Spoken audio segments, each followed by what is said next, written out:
Peek. Go now, my child, and shine thy light on all creation. Peek. Let's see the cutscene. Okay, there's more.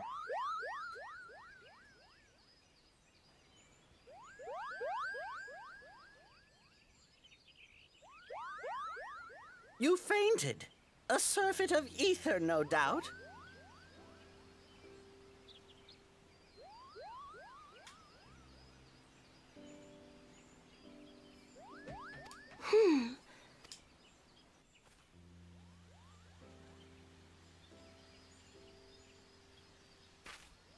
Our culprit, it would seem, an Ixal.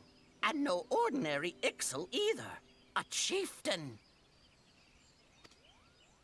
That they would venture this deep into enemy territory, the Beastmen may indeed be acting under orders.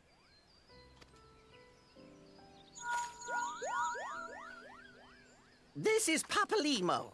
We found the How are we culprit. feeling then? It was an Ixalan Better? chieftain. Good. Yes, we'll seek Brother Esumian's cooperation in the matter. Giant crystals. Ida? Co- Oh, loud. Understood. Over and out. Kuplokop, please bear word of these developments to Brother Esumian. Understood. Over and out. Kaboom! What the fuck is that? Here is where we part ways. Till next time, take care. Man, I like those boots. She's low-key got drip. Shorts are a little weird, but outside of that, I'm really loving my mage cloak. This white cloak goes hard. I think that sword might be a clue. You should definitely pull it out and take it back to the Bannock. Okay. Back to the Bannock we go.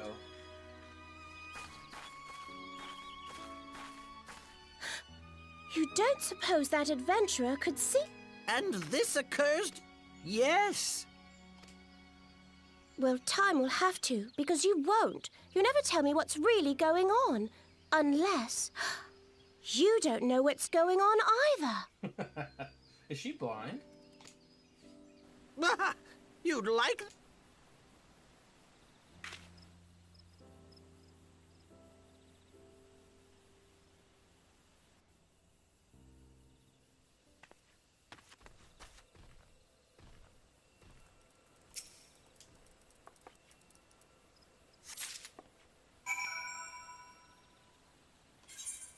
Okay, so now we're just gonna go back to here.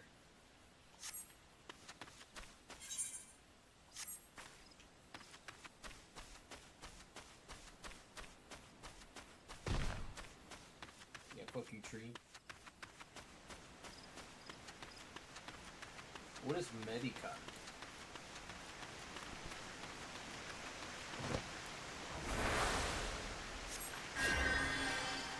Oh, it's a big heal. Okay, that's cool.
cool.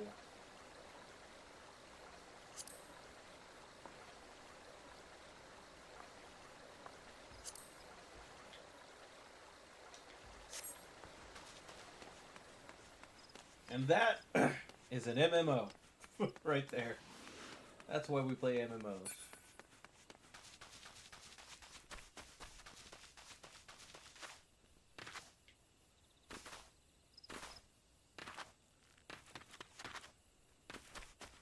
Man, I feel like I want to get some second monitor going here.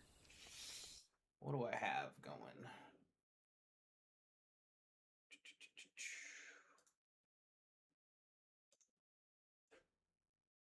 Make this a little bit smaller.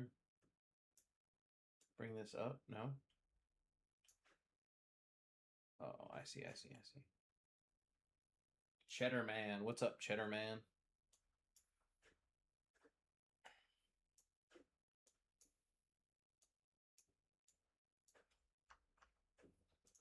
Okay, so we'll do it like this. That's a little too big, huh? All right. What are my options?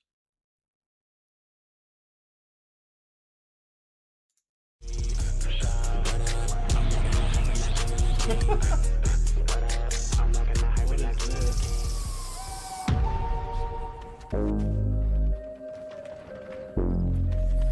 Retro.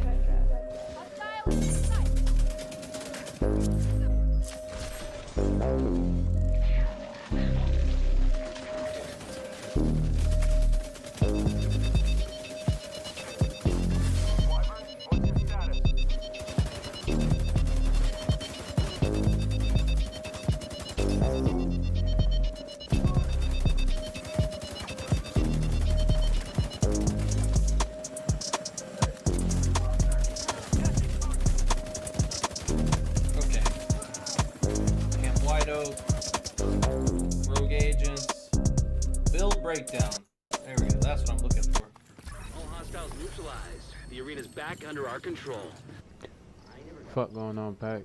And in today's video, I've officially created a monster. I've taken pretty much the Amalgam augment and stacked it on every single piece except for one on my hybrid build. And as you can see in the clips before, I pretty much am able to keep enemies from shooting at me, but I'm also able to do damage to them, and at the same time it's great for crowd control because I'm able to shoot at one enemy then switch to another, so that allows me Did you say coward control? also able to do damage to them, and at the same time it's great for crowd control because I'm able to shoot at one enemy then switch to another, so that allows me to do damage to multiple enemies at one time.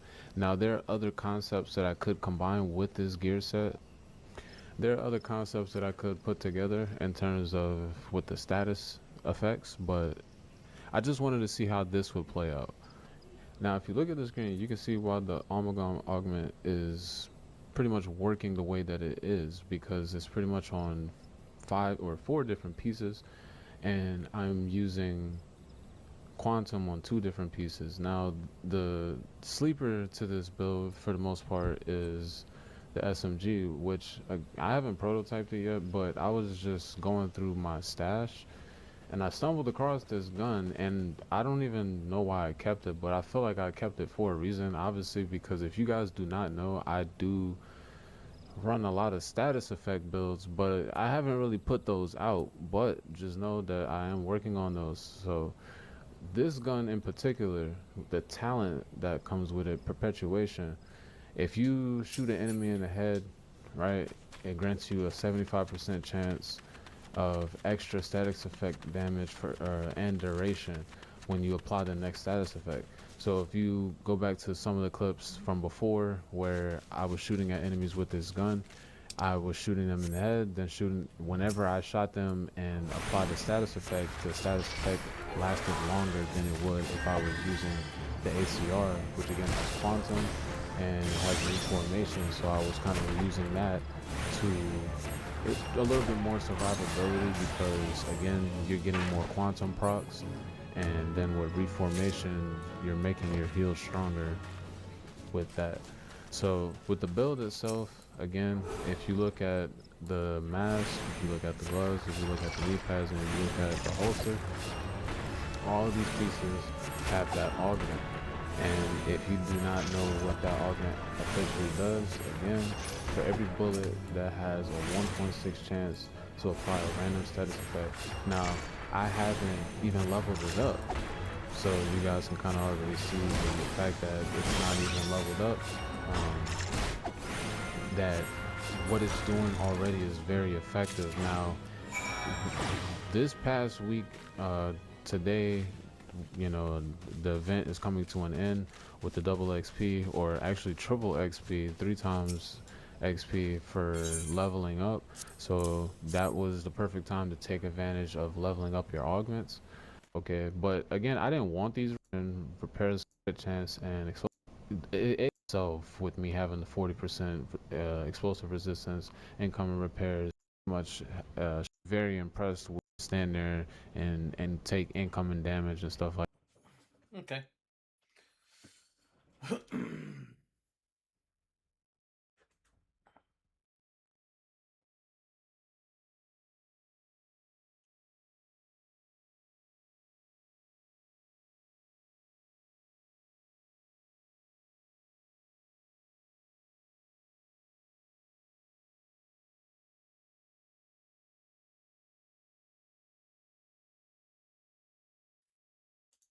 Diablo 3 really puts an emphasis on the action in action RPG.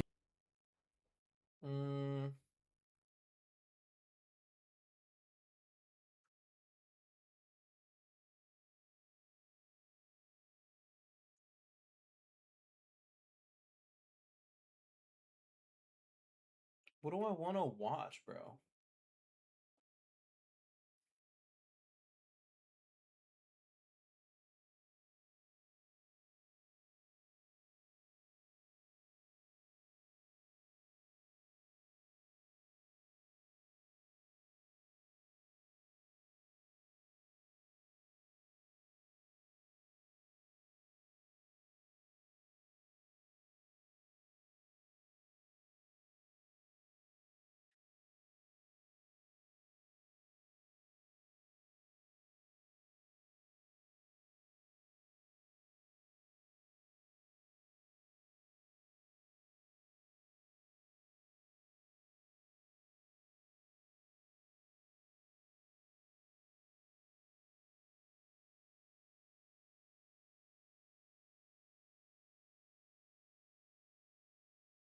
Why is somebody comparing Dax and Quadeca? I love Quadeca. But we don't need to be putting them in the same conversation. Like, I understand that you're trying to make a contrast, but come on, not necessary.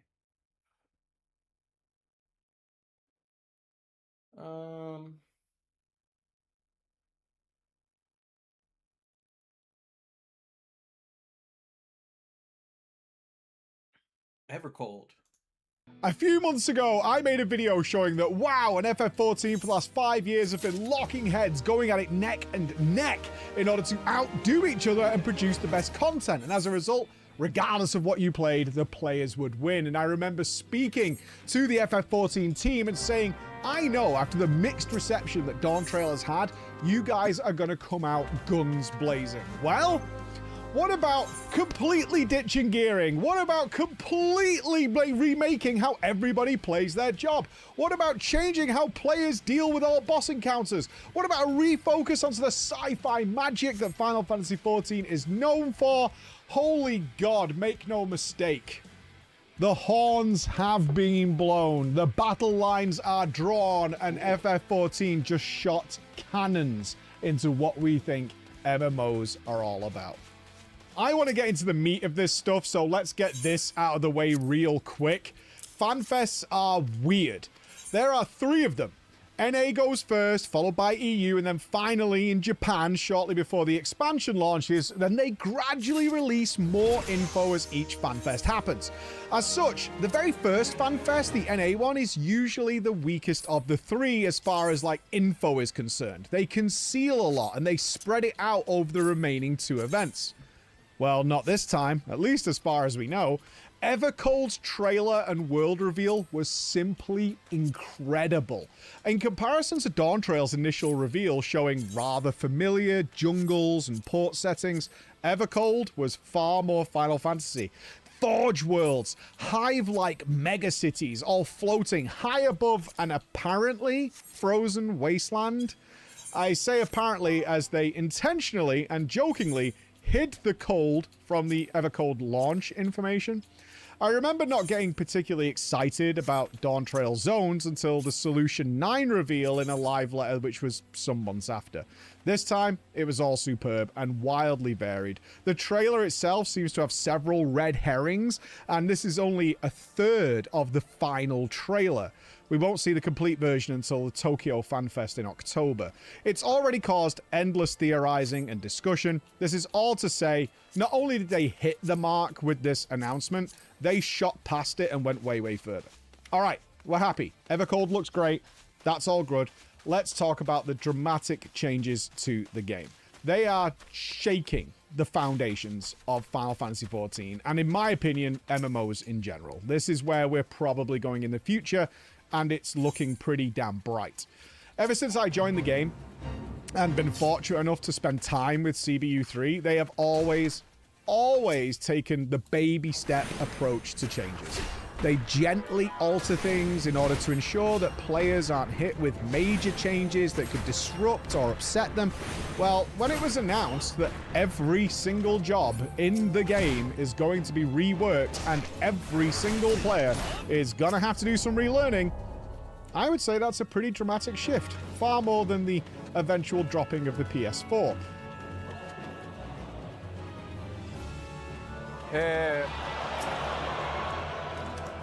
The overall goal here takes several different avenues that are all working together to get to this final ending.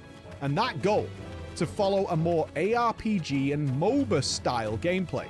And by that I mean, few buttons do many work. Firstly, let's talk about how you press buttons. The Evolved Combat Mode, as they're calling it. It's headed by the newly dubbed Mr. Prime, and it's the initiative to give every job in the game around 16 buttons. And finally address the button bloat that FF14 has.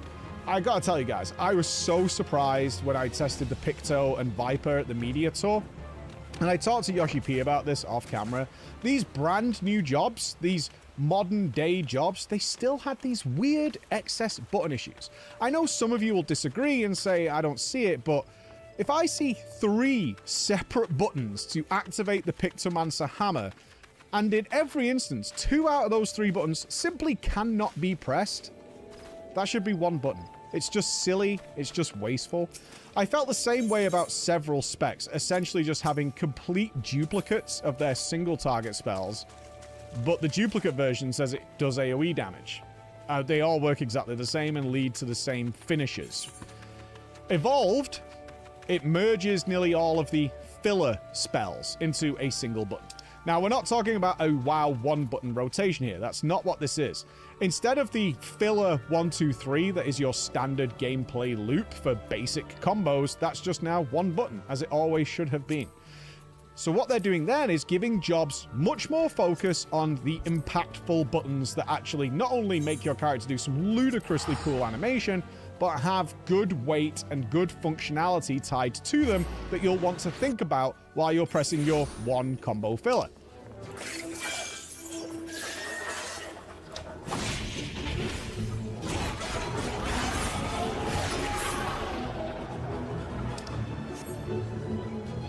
The phrase they used was freedom of rotation.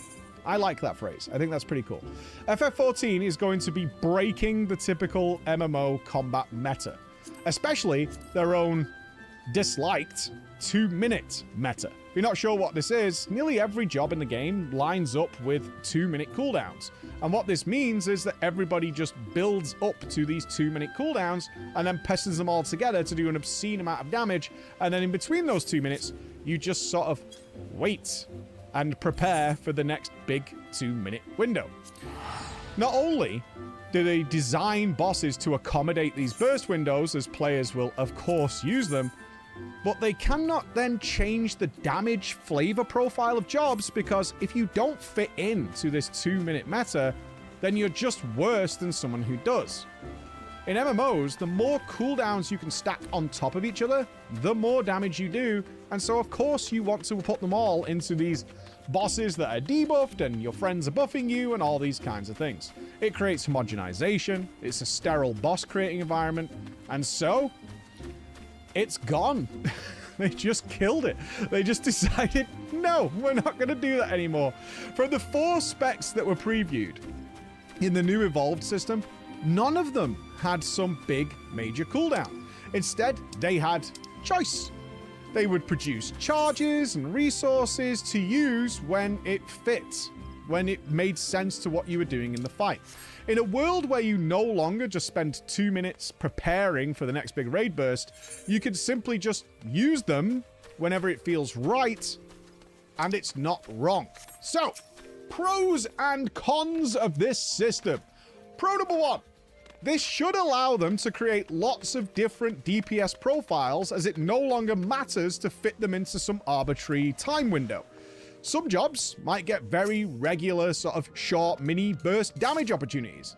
Other jobs will take longer to generate their big burst, but when they decide to use it, it should be more impactful than, say, somebody who uses them more regularly. And that will come down to your preference. Pro number 2. It allows them to merge spell effects without it being a detriment. In the Bard demo they did, their song that creates a shield is a DPS cooldown spell. Well, considering they don't need to bank that cooldown for the 2-minute window, they can use it not only defensively to get the shield, but also for its offensive purpose at the same time without a downside. It also reduces the amount of buttons that are on the hotbar. Pro number 3. It allows way more flexibility with bosses. Yoshi P said clearly that when they design a boss these days, every 2 minutes, they have to design an almost like downtime period where the boss just kind of chills for a second, because they know you're all going to be popping your cooldowns, and if that doesn't work, they don't really meet the DPS threshold anymore. It's boring and annoying, and they don't want to do that anymore, so they're not going to do that. Let's talk about the cons. Well, this is a personal one, but popping a major cooldown and going ham and smashing face, especially with your friends, I find pretty fun, at least in my opinion. I do enjoy everyone just going hard, I do. Limit Break is cool, obviously, but typically that's like one person using it, and if you aren't a DPS spec, it's rarely going to be you, unless it's all gone wrong or the boss makes you do it. The other con, it could lead to some balance issues, where classes that do certain styles of damage in certain time windows, we talked about somebody having longer windows until they do theirs and some having shorter ones, could be more favored depending on how the new modern era of encounters are designed. This is something that we see all the time in World of Warcraft. Class setups are far more considered based on the damage profile than it is in 14. However, with the upcoming gearing change that we'll talk about soon, this might not even be a con, to be honest. In other words, the pros for me very much outweigh the cons, and this change looks really good. And I was surprised actually to see how positively received this was by many players, despite the fact that there will be a relearning process. Classically, changes to how your class or job works is one of the most negative aspects that people find about the game. But it should be said, the old process isn't going away. While new jobs that are joining after Evercold or during Evercold are going to be evolved only, all the previous jobs that exist right now are going to be able to switch to the Legacy Reborn mode if they prefer that. It should be pointed out, though, that, again, really boldly, like Yoshi P seemed over the moon, and he was like, yeah, using Evolved will, by design, output more than its reborn predecessor. And that if you're doing harder content, you're probably going to find Evolved is superior. In other words, Evolved is the way forward. The old way, you can use it if you want, and they did say that all content will be clearable if you use the old Reborn way, but you really probably should be moving over to Evolved. So for anybody who doesn't want to, all good, and you're probably not going to be affected by the content in any way, so it's all fine. Now, the second avenue to reach this goal is customizable animations. I have begged for this in MMOs for the longest time. I cannot understand for the life of me how World of Warcraft stumbled into something wonderful, and it was called Green Fire. And basically, they made a little mini quest that warlocks in that game could go on to change their fire spells from red to green. And people absolutely loved it, and then they did nothing with it ever again. It's such a free win. It's such a free way of just changing the color of a spell, and people love it. It gives uniqueness. It's good. I don't know. But in that ARPG vein, FF14 is going to be allowing players to modify their attacks into something unique so you can see you did something special, or you bought it from the store. One of the two things. Very similar to what Path of Exile does, where nearly all of their spells have some sort of skin that can modify it.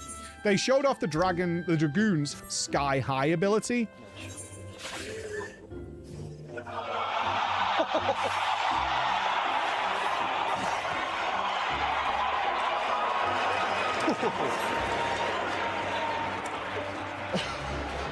And bro, I could easily see this being modified with a dragon coming swooping down and crashing onto the enemy if you've defeated some major boss or you've taken part in some sort of seasonal event. You could even have comedic ones.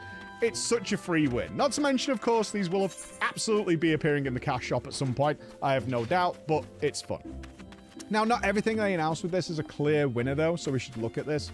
Not to say it's bad, for sure. In the two examples of the merged spells they showed off, I and many others immediately knew you're probably going to revert this one-button merging of abilities into two just via a macro. For example, they showed that tanks will now have two spells merged together into one. Their Taunt ability, Provoke, and also their Shirk ability, which gives threat to the co-tank, typically, or to some other player. I'm not going to be manually selecting my co-tank or whatever to shirk them on a regular basis. Certainly if I'm in a static and I'm playing with the usual people, that's not going to happen. I'm just going to macro that because I want to keep DPS in the boss and somebody needs shirking. I'm just going to press a button. I'm not going to click on them, press the button, then click back onto the mob. I'm not going to do that. Some people will. I'm not. So what it means is that yes, they're technically merging the spell into one, which will be great for, I think, more amateur users. I think that's fair to say, or novice users. But generally speaking, this merging is going to be separated back out. And there was a couple of other examples where it did feel that way as well. It's like, oh, we're merging these two spells together. And I was like, I kind of do want them separate, actually. But I get it. I know what you're going for. Healing. This is my main focus in FF14. I recently cleared Savage, current Savage for the first time, and healing is what I love in 14.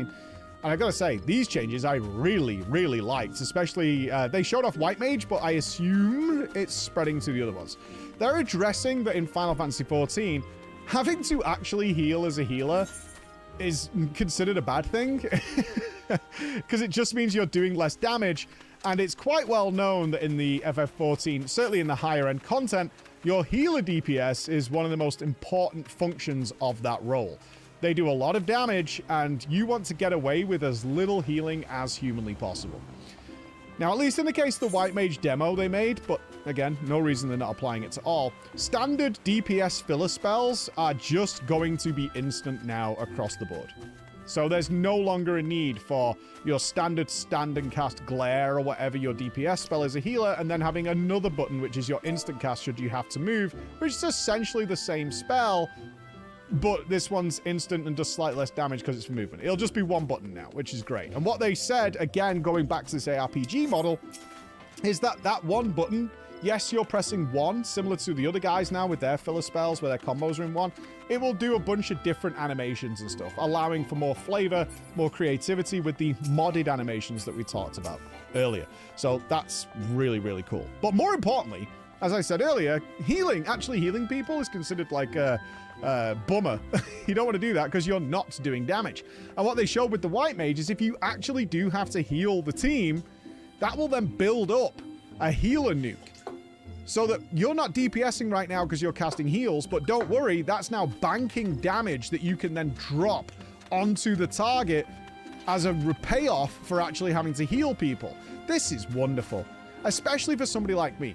I am far more concerned than the game wants me to be with keeping my team alive. I even get a little stressed out if my raid team is at like 10% HP and they're not getting topped quickly enough, and I'm like, I would really rather have your health bars topped off, right? But you're not supposed to.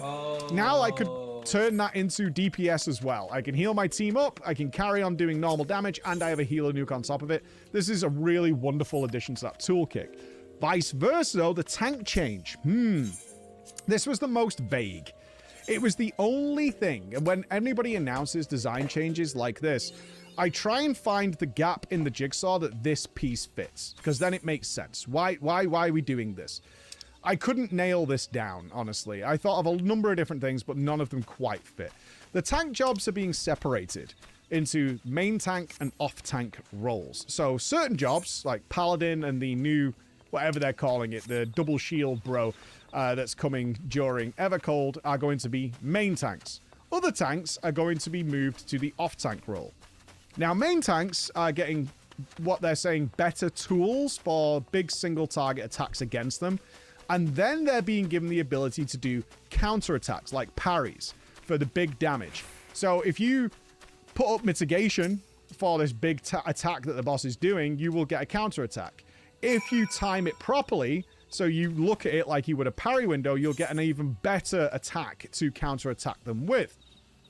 Kind of cool. Off tanks aren't getting that. What they are getting, though, is tools that lower the damage of attacks done against you and the raid, and big damage reductions for the raid. They're going to be focused on this support role, as Koji put it. But that's kind of all we know. They instantly moved on from this, and I was very, very lost as to what this means. The good suggestion that I heard, actually, is that saying main tank, off tank is a little... puts a picture in your mind that might not be accurate to what they're doing. And really interestingly enough, my last interview that I did with Yoshida, he brought this up, but of course I had no idea at the time that he was really aware and already in motions for separating these roles out. You can see that here now. And I think in the example of tank players, we could kind of inform tank players about, since we have the main tank and the sub-tank, when would they be tank switching, and in what sort of situation would the tank switch happen? This sort of information should be provided. Now, that's sadly all we know. We have to wait until Berlin to find out more. So some ideas I've had on this is either this is going to be like kind of a marginal change up to tanking to reduce individual buttons. But my more exciting idea that I think does have legs if they're going this way is to make tanking more interesting. Typically, tanking, and when you've got two tanks, is one person is tanking, the other person is kind of just DPSing and waiting to taunt. And outside of that, you're not really doing anything other than do the normal mitigation tools that you would affect other people with. However, what if in this new era that we're moving to, tanking was more of a constant rather than this on-off period, right? Think of it like a light switch. You switch on because you've taunted, you're currently tanking, you're managing mitigation. Other tank taunts, light switch goes off. You have these two sort of modes that you're in. You're either tanking or you're not, right? But what if, going forward, they're now looking to make you engaged with actually being a tank on a far more permanent basis. So there's no longer this on-off period. In fact, both of you are just always on. And what I mean by that is, the main tank actually requires the tanking support of the off tank in order to be surviving things. One thing we do know is they're changing tank cooldowns, so you're not just kitchen sinking everything, as people call it, right? Very typical in Final Fantasy XIV. Tanks are either popping an invulnerability and taking some massive amounts of damage that should kill them and staying alive because they're invulnerable, or they're throwing every bit of mitigation they have on top of themselves and stacking it all the way to the sky in order to survive something that should kill them. We don't have that going into Evercold from what we can see. They don't want you having these just layering of cooldowns on top of each other. So what if now what will happen is not only even when you're not tanking do you have to be aware of what the main tank is tanking, and you actually have to cast things like cover or whatever it might be alongside that tank in order to help them survive. That I could see as a much more interesting gameplay feature if they're going that way. It could also just turn out to be a massively unnecessary idea that's not really going to pan out, but we're going to have to wait and see on that. So that's Cannonball number 1. Completely reshaping everything to do with playing a character in an MMO, going far more MOBA style, putting tons more action into it, and really instead of focusing on some sort of complex tight rotation, now it looks much faster, and it's going to be much more heavily focused on action set pieces and having several buttons that'll pay off massively while simplifying the filler that goes in between while still making it look cool. Cannonball number 2. Oh boy. Oh boy. This is probably the most dramatic change to the game since A Realm Reborn, and it's one that people always say when they went from Shadowlands over to Shadowbringers is the grass was way greener because FF14 had one character that could be every single job, meaning all currencies and reputations, whatever, were all completely relevant all the time because you were playing the same character. WoW then responded with its warbands. Everything started to be account-wide. They made it far easier to get alts and things like that. And so, FF14 has fired back again. Gear. Gear. One of the most fundamental parts of RPGs and MMOs. If you were if anybody says MMO to you now, within the experience you have, you expect certain things. You expect leveling, you expect dungeons, and you expect some sort of gearing grind. Okay. It's known already that FF's gear is pretty dull, certainly by comparison to WoW. And honestly, people really like that. That's one of the distinctions of the game that people are totally okay with. Like, gear's item level is generally just a block to access certain content. You need you need to be this tall to ride, essentially is what it is. More importantly for FF14, gear is a way of making your character look cool, and that's far more important than anything else. That's what players really cared about. I mean, just look at all the butt slider requests that came Yoshi P's way during the keynote and his Q&A. So with the aim that FF14 has of adding 2 jobs every expansion, the amount of gear people need to amass to enjoy all this variety of jobs has been a problem for quite a while. So, FF14's just not going to do it.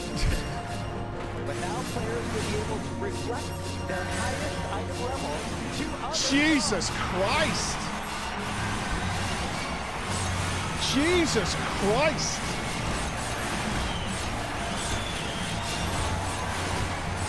Do you guys even understand how much he just rocked the MMO boat? He shot a cannon at it. What the fuck? FF14's just not bothered. Nah, not doing that. One of the staple elements of this genre is just not gonna be a thing anymore. And players are like, hell yeah, brother. Hell yeah. So in Evercold, whatever the highest item level is that you've acquired, I mean, there's another system to go with this, will just reflect to your job when you change to it, your other jobs. It'll just swap, and it's the same. That's it. You don't need to go, oh, I would really like to try out... I play Black Mage, right? So I'm getting caster gear. I really would like to try and play Viper, which is a physical DPS and melee. And you go, okay, as long as you've leveled it, which is not hard to do, you'll just click Viper and it'll be the same as your Savage geared Black Mage. Done. Let's go. Let's go. As far as I know, you have to get a weapon, but I'm not even sure that's true. It might just be like, no, it's all good. You have a high item level Black Mage weapon? Well, your Viper weapon's also high level as well. Wild. absolutely wild to just dispense with one of the core fundamental elements of the genre and just be like, nah, we're not doing that anymore.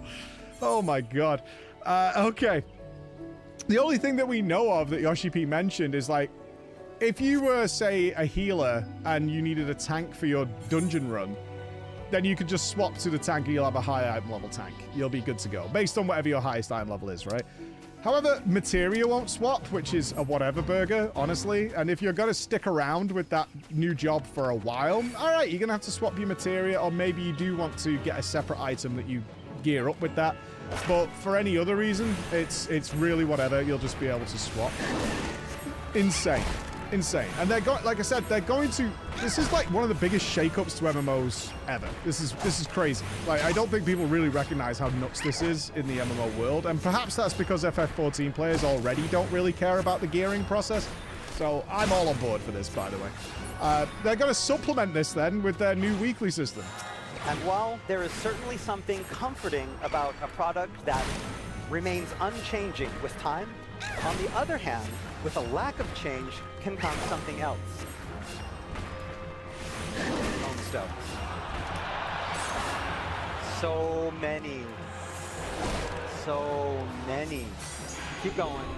More tombstones.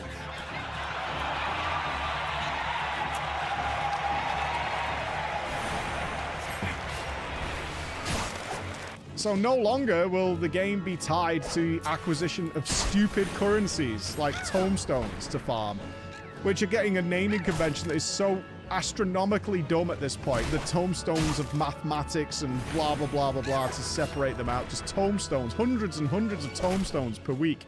Even though it wasn't a difficult process to acquire, they're just getting rid of that as well. Like, done. They're following basically the World of Warcraft trading post system. For those of you who are familiar with that, if you're not, the trading post system is a way of acquiring cosmetics, and essentially you just earn currency to spend in this, essentially a little in-game store on cosmetics. That's it. It involves no real money, and the way you acquire that currency is by doing anything you want, pretty much. It just acquires it because you're playing the game. Well, FF14 is just going to implement that for its entire gearing process going forward. Like, screw that, we're just going this way. Everything the player does will reward points to a weekly cap, allowing you to, like, upgrade your character. So not only does this allow all the previous methods to work, so the way you usually got your tombstones or whatever, that's all going to work. But now, if you did a bunch of other stuff and you weren't interested in spamming roulettes, right, and spamming the daily dungeon, or just doing hunt trains and you don't really like them, whatever, you could just do whatever you want now, and it'll fill it up. And on top of that, they're going to make it retroactive, so you can catch up. If you missed a week or whatever, doesn't matter now. The game's going properly seasonal, which it already kind of was. I consider MMOs seasonal in regards to whenever the item level goes up, and they're following that idea, but they're specifically calling it seasons now. And that's the way it's going to be. So gearing in FF14, realistically going forward, should be like nothing short of just doing what you want.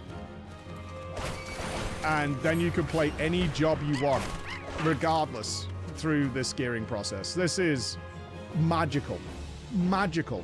Like, if only they could get rid of the leveling process, which is what I personally hate.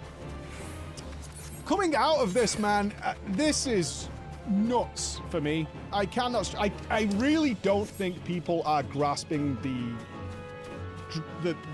actual scale of these changes to the game, and I don't think they'll realize it until they get hands on. There are more things I want to get hands on with, particularly the tanking stuff. I desperately want to try out the healer stuff. I can't wait for the evolve system and messing around with all these things, because this feels like not just a fresh coat of paint. This is changing the bottom up. My theory, given what we've seen at FanFest 1, and this could change with FanFest 2 and 3, I will be in Berlin to try that out. This feels like the core foundational change to the game in preparation for the dropping of the PS4 and the next proper evolution, which will be PS5 and up.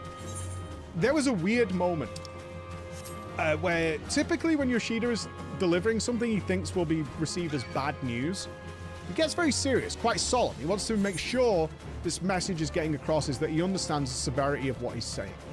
And telling people who have been playing on the PS4 since, what, 2013, I think that console came out, that support is ending in 2 years. They gave him plenty of notice.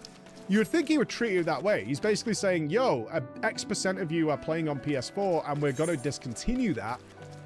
Buy a PS5 or GTFO, right? Like, that's kind of the message he's getting across. It wasn't like that. He was giddy.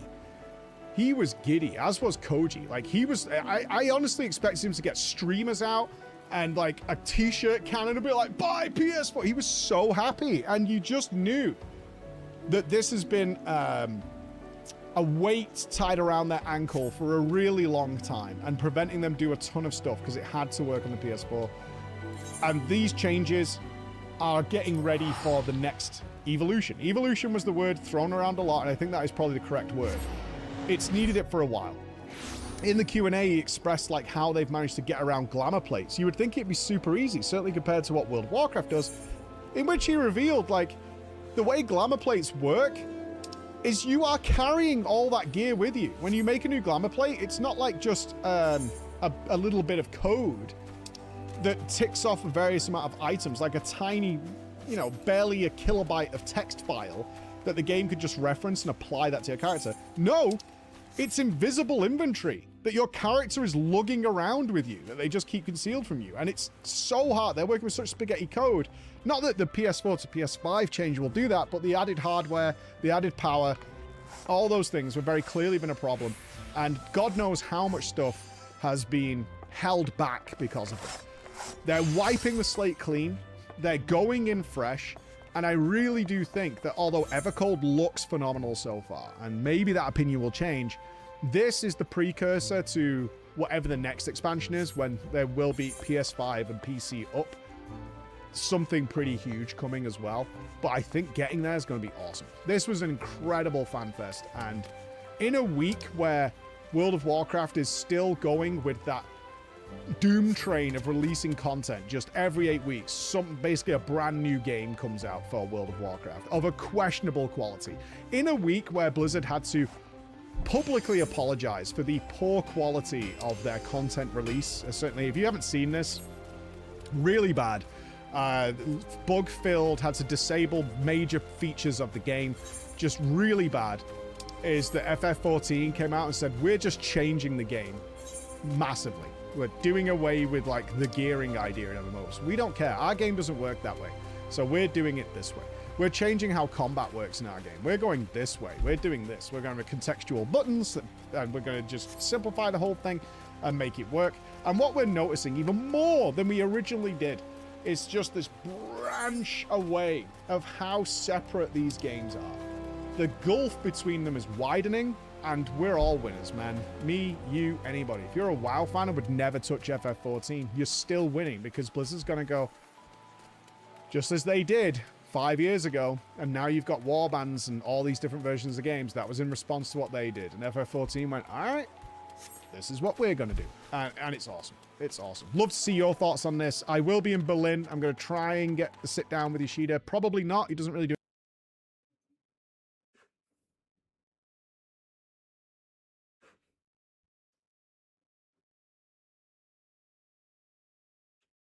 If you think about it, Itachi Uchiha has never lost a fight in the Naruto series. The only two fights you can argue he lost are the fights against Sasuke and the body double fights against Kakashi and Naruto. And for both those fights, Itachi was planning to lose anyway. He didn't want to win. For Sasuke, he concocted an entire plan to make sure he would take Orochimaru away and give Sasuke enough information for him to return to the Leaf Village and safeguard Sasuke against Obito. And for Kakashi and Naruto there, he obviously didn't want to win because Itachi was a Leaf Village spy, so he wouldn't want to stop Kakashi and Naruto or kill them or do anything bad to them. Other than that, Itachi doesn't really lose. So you could say that whenever Itachi's actually trying, the guy is going to win. But the interesting thing for us to analyze is how exactly does Itachi do that? And that's because he has a very interesting arsenal, and most importantly, the way he uses his jutsus is very unique, and he creates this unbeatable fighting style that's going to allow Itachi to essentially clear any fight. So let's talk about how Itachi developed such a formidable fighting style, how he uses those abilities, and whether or not it can even be beaten. Now, the first thing we have to keep in mind when talking about Itachi's fighting prowess is that he doesn't have a massive chakra reserve. Now, a lot of people really underestimate how much chakra Itachi has. He's not chakraless like a lot of people say. If you take a look at everything Itachi did in his final fight against Sasuke, for example, he used a lot of jutsus there, and he didn't even run out of chakra because when Itachi died, his Susanoo was still activated. But obviously Itachi will preserve his chakra as much as possible, and not really rely too much on his Mangekyo Sharingan unless completely necessary. After all, Itachi knows his eyes are going to seal shut eventually if he keeps on spamming his Mangekyo Sharingan abilities. He's gonna go blind, that's not gonna be good. So when facing a real battle, a fight Itachi wants to win, he's gonna try to do that in his base Sharingan form. Also, we're not really taking into account his disease here because his fighting style wouldn't really change because of his disease. He's just gonna get less effective with it. So when Itachi is facing an opponent, the first thing he's gonna try and do is cast a Genjutsu. That is Itachi's opening move. He always does that, or pretty much always. Like, let's take a look at every single fight. Itachi opens them with Genjutsu. The very first time he fights in the series against Asuma and Kurenai, he casts a Genjutsu reversal on Kurenai's Genjutsu. When he fights against Jiraiya, he technically opens the fight by casting a Genjutsu on that Lady of the Night to draw Jiraiya away from Naruto. When his body double fights against Kakashi and Naruto, he casts the Finger Genjutsu, or aka the Ephemeral Genjutsu, on Naruto to keep him out of the fight for a little bit. In the flashback fight against Deidara, he casts the Genjutsu before the fight even starts. When Itachi encounters Naruto in the forest before he goes and fights against Sasuke, you know, when Itachi gives Naruto the crow, he casts a Genjutsu on Naruto before Naruto can even engage him. When Orochimaru tries to get Itachi's body in the flashback, Itachi casts a Genjutsu on him and pierces him with all those rods and everything before Orochimaru can even move towards Itachi. When Itachi fights against Sasuke in their final fight, they exchange Genjutsu for a few chapters before they even move, measuring each other's ocular prowess. So yeah, Itachi tends to open fights using Genjutsu, which is a very effective tactic. We learned from Chiyo in the Kazekage rescue arc that if you are facing an Uchiha who has the Sharingan, it is pretty much hopeless for you to fight against him in a 1v1, because once you are caught by the ocular Genjutsu, there isn't much you can do if you are alone. The best way to counter that is to have somebody else that's going to shake you out of the Genjutsu. That's what Sakura and Chiyo do to Naruto when he's caught by the Ephemeral. And you can see that with his opening move Itachi's, he already wins a lot of fights without even have to move or do anything else. In the fight against Deidara, he didn't realize he got caught in a Sharingan Genjutsu and he was going to explode himself. Deidara got one shot by Itachi's base Sharingan Genjutsu. The same thing goes for Orochimaru. He couldn't move, and he was completely at Itachi's mercy. When Itachi caught Naruto under the Genjutsu in the forest, the same thing applied. Naruto was at Itachi's mercy. Obviously, he didn't want to kill Naruto or do anything with him other than, you know, shove that crow down Naruto's throat. But you can clearly see this is an extremely powerful opening move. And if you are caught by Itachi's Genjutsu, it's going to be pretty much impossible for you to break out of it if you don't have a Sharingan or if you don't have somebody else to break you out of the Genjutsu. Take a look at Orochimaru, for example. Sure, that version of Orochimaru was not the strongest Orochimaru ever, but I don't see why he would be weaker at breaking out of Genjutsu when he fought against Itachi in that flashback.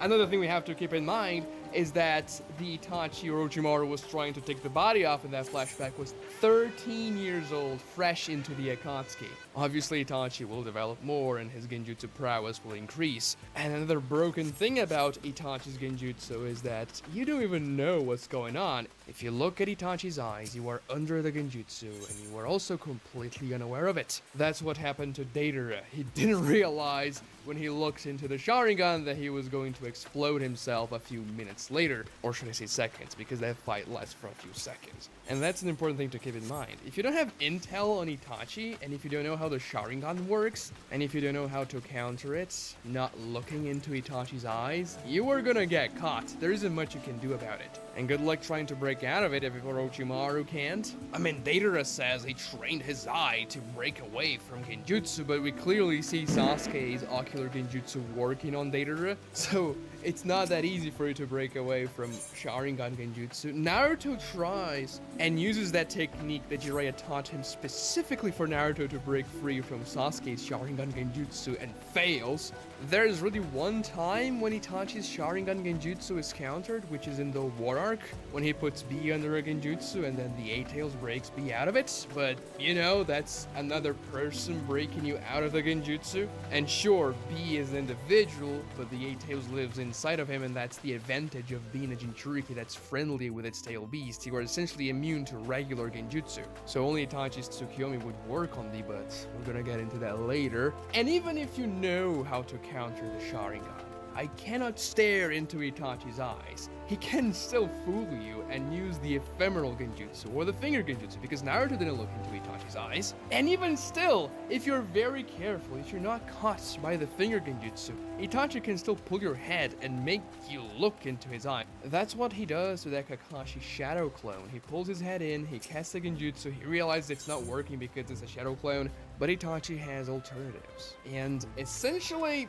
this is gonna end 99% of fights Itachi participates. He's not gonna have to do much more. Now, if for some reason you manage to counter Itachi's Sharingan Genjutsu or the ephemeral by being very good at breaking out of it, having a powerful Sharingan, or having a tail beast, obviously Itachi has other means of attacking you. He won't resort to his Mangekyo Sharingan if his Genjutsu doesn't work. At least not out of the gate, because he obviously wants to spare those powers. Now, his regular ninjutsu arsenal, when we don't count the Mangekyo, is not that impressive. He has fire-style jutsus like the Fireball Jutsu, the Phoenix Flames, the Fiery Shurikens. He also has water-style jutsu, which he doesn't use very often, but it can come in handy. He can use the Shadow Clone Jutsu and the Explosive Shadow Clone Jutsu, which is actually very powerful, and he only uses it once. But Itachi's pre-Mangekyo Sharingan ninjutsu seems to serve more for distraction other than anything else. Distraction so that he can either cast Genjutsu or use Taijutsu to beat you up.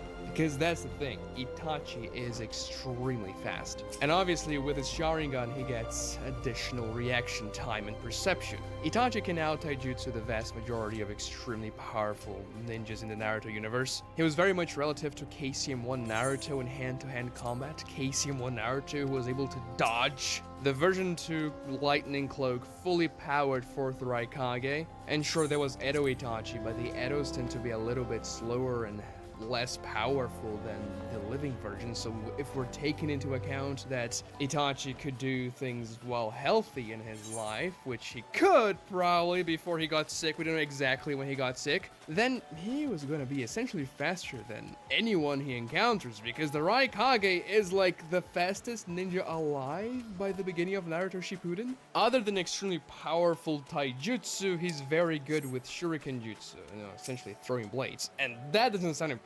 Oh, what's Itachi gonna do? Throw a kunai? Actually, yes, it can be very useful. He uses Shuriken Jutsu to blind the backup renegades that were watching all around Nagata when he was about to kill Naruto and B in the War Arc. You know, it didn't kill the Edo Tensei or anything, but it was very useful. And that's essentially what Itachi does to his opponents. He finesses them.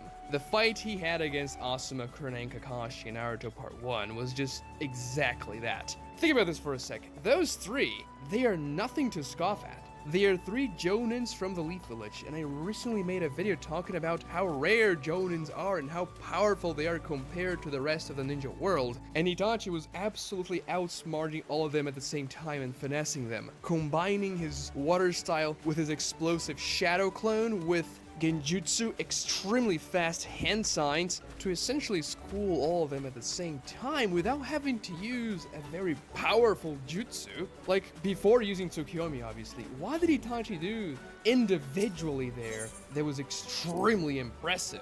Nothing really. Take a look at what Jiraiya does later in the arc with a fireball alongside Gamabunta. That fireball is the size of a mountain. Itachi wasn't doing anything like that, and yet he was stomping 3 Leaf Jonins without even trying, really. He only uses Tsukiyomi. Well, the outward excuse for Itachi using Tsukiyomi is because Kakashi knows about the Akatsuki's plans, but obviously he was a spy. He wanted to show Kakashi the power of the Akatsuki and perhaps even show Kakashi the Mangekyo Sharingan so Kakashi would realize he actually actually has one as well. But what Itachi shows against Kakashi, Asuma, and Kurenai before he uses the Mangekyo Sharingan is exactly what he does in pretty much every single fight he participates. And bear in mind, most regular opponents Itachi is going to face in the Naruto world are not going to be as powerful as those three, especially Kakashi, who at that point in the story was probably the third or second strongest ninja in the Leaf Village. If Itachi actually wanted to kill those three, he could have done that very easily without using the Mangekyo Sharingan. He was catching Kakashi from behind, he was fooling them,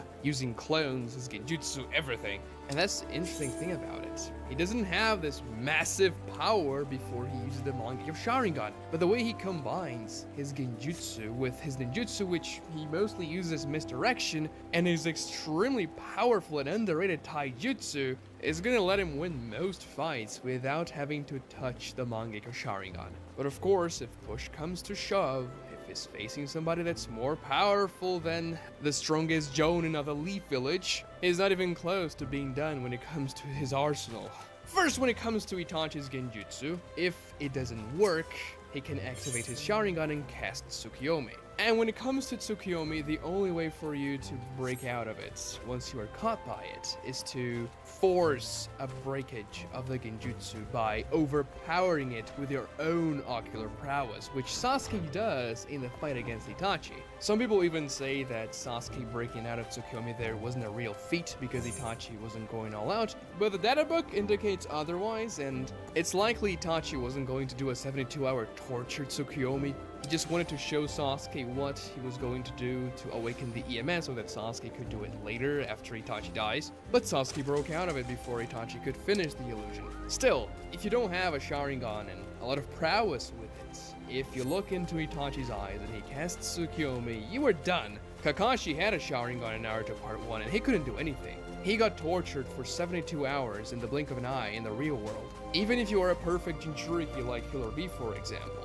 This wouldn't help you against Tsukiyomi, it will help you against other genjutsus, but because Tsukiyomi lasts for the blink of an eye in real time, there isn't even time for your tail beast to break you out of it. Once the genjutsu is cast, you have essentially already experienced everything Itachi wanted you to experience. And Naruto even tells me that, oh, if you get caught by Tsukiyomi or Amaterasu, you are done, so don't look into his eyes. And Naruto knew Bee was immune to genjutsu, regular genjutsu at least, so no. Having a companion is not gonna help you out. The same thing applies to real people, not Jinchuriki. When they were fighting against Itachi's body double, they were afraid Itachi would cast Tsukiyomi and then having a group there wouldn't work. And then Itachi sort of reassures them saying, oh, I cannot cast Tsukiyomi now. And they didn't know it, but it's because he was a body double and only had 30% of his chakra. And Tsukiyomi is one of those jutsus that, in theory, could defeat pretty much anyone. Like, what if Hashirama Senju, the god of shinobi, is caught by it? He cannot break out of Tsukiyomi. He doesn't have a Sharingan or Mangekyo Sharingan or Rinnegan or anything like that he can use to fight against the illusion. So he would essentially just take it, right? Itachi could torture him for days or weeks or even years. In the Nether books, things get crazy. He casts illusions that last for decades. So could Hashirama just shrug that off and tank Tsukiyomi? That would be extremely Giga Chat of him, and I don't doubt he could do it, but it's doubtful at least. So yeah, if conventional genjutsu doesn't work, Itachi can simply resort to the most powerful genjutsu in the verse. No big deal. And sure, it tires him out, it requires a lot of chakra, it spends his Mangekyo Sharingan, but he can still do it a decent amount of times. Not in the same fight, but over the course of his life. He doesn't need to use a lot of Tsukiyomis to win fights, right? Usually it's only the one and the fight's done. But what if it happens like it did with Sasuke and Sasuke can break out of it? And also Itachi's conventional ninjutsu is not working. Well, then he can resort to the most powerful ninjutsu in the world, Amaterasu. And this is Zetsu saying it, right? Itachi has the most powerful mental and the most powerful physical attacks with Tsukiyomi and Amaterasu. The dark flames of Amaterasu will burn the target until he is turned completely into ash, as hot as the sun. Which a lot of people say, oh my god, of course it's not as hot as the sun, but people don't realize that the sun has several different temperatures depending on where you look at it. Like, if it's as hot as the surface of the sun, That's pretty hot, but it's not nearly as impressive as you may think. The surface of the sun is like 5,000 degrees Celsius, so sure, it's hotter than a regular fire you see every day, but it's not even close to what we can achieve with industrial furnaces, for example. However, if you take a look at the core of the sun, then it's gonna be about 15 million degrees Celsius, which it's really freaking insane. I'm just trying to say that the statement of Amaterasu being as hot as the sun is not ludicrous. It actually makes sense, especially when you're taking into account the surface of the sun. But, you know, it's very hot, and you cannot extinguish Amaterasu flames. Now, sure, there are things you can do to counter it. Mainly block it, that's gonna be the best way to avoid it, right? Or dodge it, but you have to be extremely fast. Raikage levels of speed, and most people are not that fast. Like, literally nobody is that fast in the beginning of Naruto Shippuden other than the Raikage. Sasuke, for example, countered Tsukiyomi by using Orochimaru's Skin Chain substitution. And if you have ninjutsu absorption skills, then yeah, Tsukiyomi's not going to be very effective, like the Crater Path, for example. Then again, these are all very rare skills, and not a lot of people are going to have access to them. Jiraiya managed to seal the Dark Flames of Amaterasu, and a lot of people bring that up when they talk about Jiraiya versus Itachi. But Jiraiya had to take out a scroll, draw like a lot of sigils on it, weave hand signs. You simply cannot do that mid-fight. You're going to die way before you can finish the sealing. So if his conventional ninjutsu doesn't work, or if he just wants to finish the fight very quickly, Amaterasu, bam, you're done. Now, when it comes to Itachi's defensive capabilities, usually he's going to rely on his Sharingan precognition and also sheer speed to dodge out of the way of most attacks. And usually, that's going to suffice. Sure, he was taking a few hits in the fight against Sasuke because he was going blind and he was very sick. That exploding shuriken he took to the leg, for example, was something Zetsu was really surprised hit Itachi. So much so that Zetsu was like, wait. Itachi was not supposed to be taking those hits. The same thing goes for Sasuke's fire cell that burns his arm, for example. But in healthier conditions, Itachi will be dodging those things, and that's his MO for defending in his fights. However, there's something humongous he's not gonna be able to just dodge out of the way, like Kirin, for example. He has his Mangekyo Sharingan trump card, the Susanoo, obviously.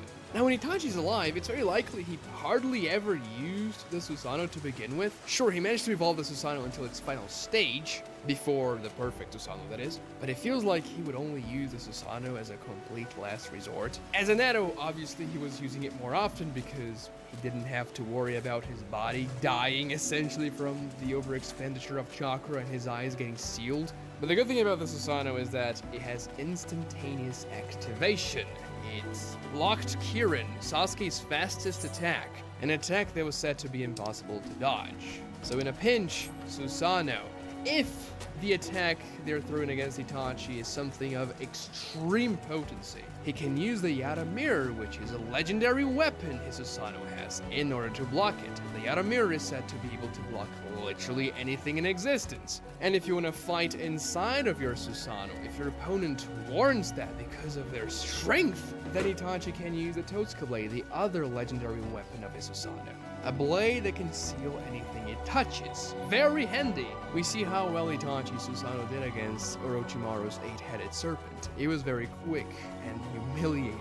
And that was Orochimaru's strongest form, one of the 3 legendary Sannin. And yes, due to his chakra limitations and also his eyes going blind, he won't be able to sustain the Susanoo for a very prolonged period of time. However, in the fight against Sasuke there, he used the Susanoo for a decent amount. And nobody is going to be comfortable facing a Susanoo with a Totsuka Blade and the Yara Mirror. Zetsu even remarks upon saying that, oh, okay, so Itachi's Susanoo is literally unbeatable. It has the strongest shield and the strongest weapon, just like Itachi's eyes has the strongest ocular genjutsu and the strongest physical attack with Tsukiyomi and Amaterasu, so the guy is just completely broken. His Susanoo also has the Yasaka beads, which you can use to attack from a long distance. Long distance ninjutsu attack that hits much harder than his fireball jutsu, for example, which is probably the hardest hitting attack he would have in base. And Itachi himself acknowledges that as his strongest long distance attack when he tells Naruto and B to use their strongest long distance attacks against Chibaku Tensei to break it before it can suck them in, and Itachi chooses to use the Yasaka beads, meaning that yeah, that's his most powerful long distance attack. So with a combination of Itachi's finesse, speed, intelligence to put together all those different abilities and essentially use them the most effective way possible, his Genjutsu prowess alongside his completely broken Mangekyo Sharingan abilities, this all makes Itachi essentially an unbeatable character. Now, there are ways for Itachi to lose in a fair and square fight, a fight he's trying to win. I guess the most powerful opponent we ever see Itachi facing is Kabuto in the War Arc, and he wins that fight. And that fight had an extremely difficult win con because Itachi had to win the fight without killing Kabuto, so he had to resort to Izanami, which I don't like because it's a jutsu that comes out of nowhere to solve the fight for Itachi. And this is not really a jutsu Itachi will use in most situations because he's going to lose an eye. Izanami was very specific for the Kabuto fight, but Itachi wins that one too, and a lot of people are going to say, well, it's plot armor, obviously Itachi is going to win, but every single victory from every single character you can say is plot armor because every single thing that happens in the story happens because it has something to do with a plot and what the author is trying to say. Now, the best way for you to defeat Itachi would be to tire him out, of course. If you are not someone like Madara or Hashirama that have godlike powers, you can essentially outperform Itachi when it comes to destructive potential and even intelligence. There isn't much you can do other than stalling long enough for Itachi to run out of steam so you can actually try and do something. And that's the real issue. Not a lot of things that are going to be able to survive long enough for Itachi to run out of chakra. Sasuke, for example, in his fight against Itachi, ran out of chakra before Itachi. And Kirin, his most powerful jutsu, didn't require much chakra at all, and that was Sasuke's entire plan. Fooling Itachi into thinking Sasuke didn't have chakra anymore and then using his trump card against him. It didn't work because of Susanoo, but after Sasuke ran out of chakra and after he used Kirin, Itachi still kept his Susanoo activated for a decent amount of time, defeated Orochimaru, sealed him away, and made sure he wouldn't be with Sasuke anymore, and Itachi had cast his Mangekyo Sharingan abilities before he even used Susanoo, Tsukiyomi, and Amaterasu, and he used a lot of Amaterasu. The entire forest was burning with black flames. And think about it, nobody says that Sasuke Naruto Shippuden is a character with low chakra. Obviously, he doesn't have as much chakra as Naruto, but nobody does. But nobody thinks Sasuke is chakraless, and Itachi outlasted him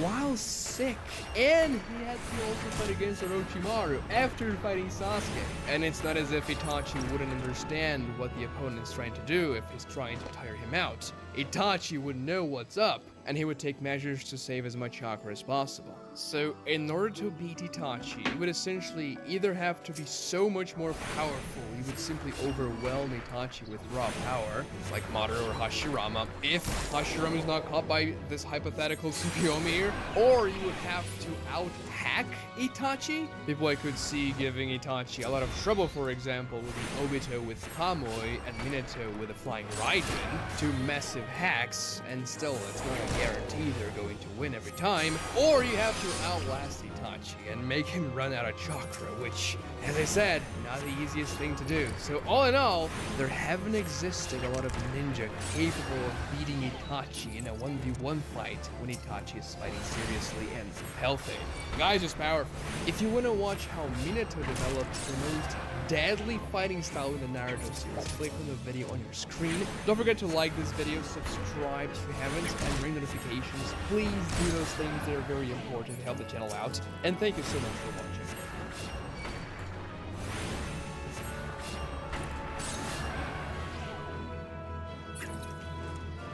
Minato Namikaze, the future fourth Hokage, the Yellow Flash.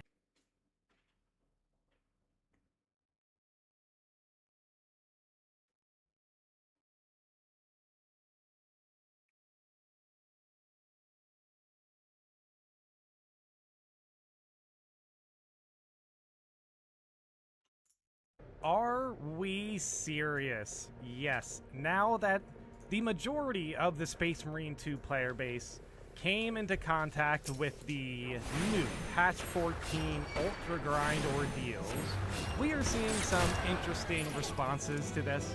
Overall, I get it. This is 500 melee weapon kills in PvP. That is definitely insane. It is pretty difficult to get 500 melee weapon kills in PvP, I 100% agree. However, I do admit, I do think some of the energy with this needs to be toned down at least a little bit, because I guarantee you the devs will hear your criticisms to the Ultra Grind regardless of how many words you capitalize. So, we are covering Patch 14 Crashouts. Stop forcing PvP on me. Saber, stop forcing me to play PvP in order to earn Acco Doritos. Accolade and Dorito combined. I like it. You first tried with Chaos only for PvP, but we had no interest. And now 2 years later, you try again by forcing us with Doritos and cosmetics. You even tried with the community event, lol, except this game mode is dead. Waste of time and resources. Me and my boys did the event fair, but we won't come back to this Fortnite cash grab mode. I'm not too sure what's so cash grab about PvP, to be honest. If you really wanted this, you should have supported it a year ago. I am done with PvP, except this is a PvE game. Warhammer fans are chill and don't like this stuff. I mean, dude, to be fair, as far as the Chaos champions, those were free, you know, and I will say, the Acco Doritos, the new accolades in PvP, definitely made me take a second look at PvP, to say the least, you know what I mean? And I do want to get one of those champions. I kind of want all of them at some point, and now there's actually a reason to jump into PvP to get the accolades. I like to see that. Now, as far as cosmetics are concerned, yeah, a lot of players are upset that the robes are behind these ridiculous PvP grinds. Like, look, man, I still like PvP, but these PvP grinds are definitely kind of crazy. I understand where 500 melee kills is probably too much. Like, to be honest, getting a robe that we have in the game for those ultra grinds, I think 50 melee kills would have been fine. 500 is kind of crazy. I do think PvP is fun. I can go on about PvP, but for now, let's focus on how players are looking at it. Forcing PvP because of Doritos and cosmetics. I'm not too sure they're getting forced to play PvP. I like it that we have extra reasons to go to play other modes. I think that's fine. It's different when you look at it through accolades versus cosmetics. I think the robes are kind of wild. We've talked about this a lot since the PTS. I think the extra accolades in PvP is actually a great idea, to be honest. The new community event, yes, we do have a new community event.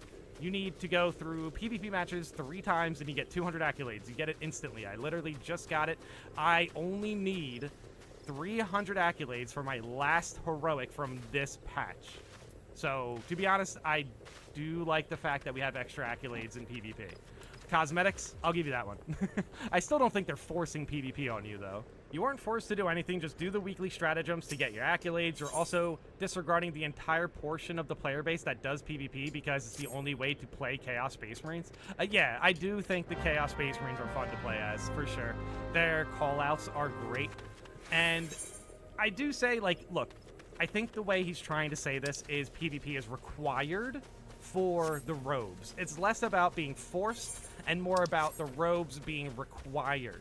I mean, overall, you can't make the argument that accolades in PvP somehow makes PvP required. Like, that's just not true. But with the robes, yeah, that makes a lot more sense. And the tabbers, of course.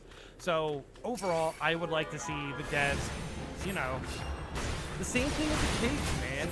Like, the red cape maybe should have been, like, a different difficulty rather than absolute. Same thing with the robes. Maybe you could have one PvP robe and then a siege mode robe or something like that. Who knows what they have in store for the Ultra Grinds down the line, but, I mean, clearly the devs do want players to take a second glance at PvP. I think that's fair enough. With that said, though, some of these robes are not that great looking, to be honest. So it might not even incentivize people to go play PvP, you know?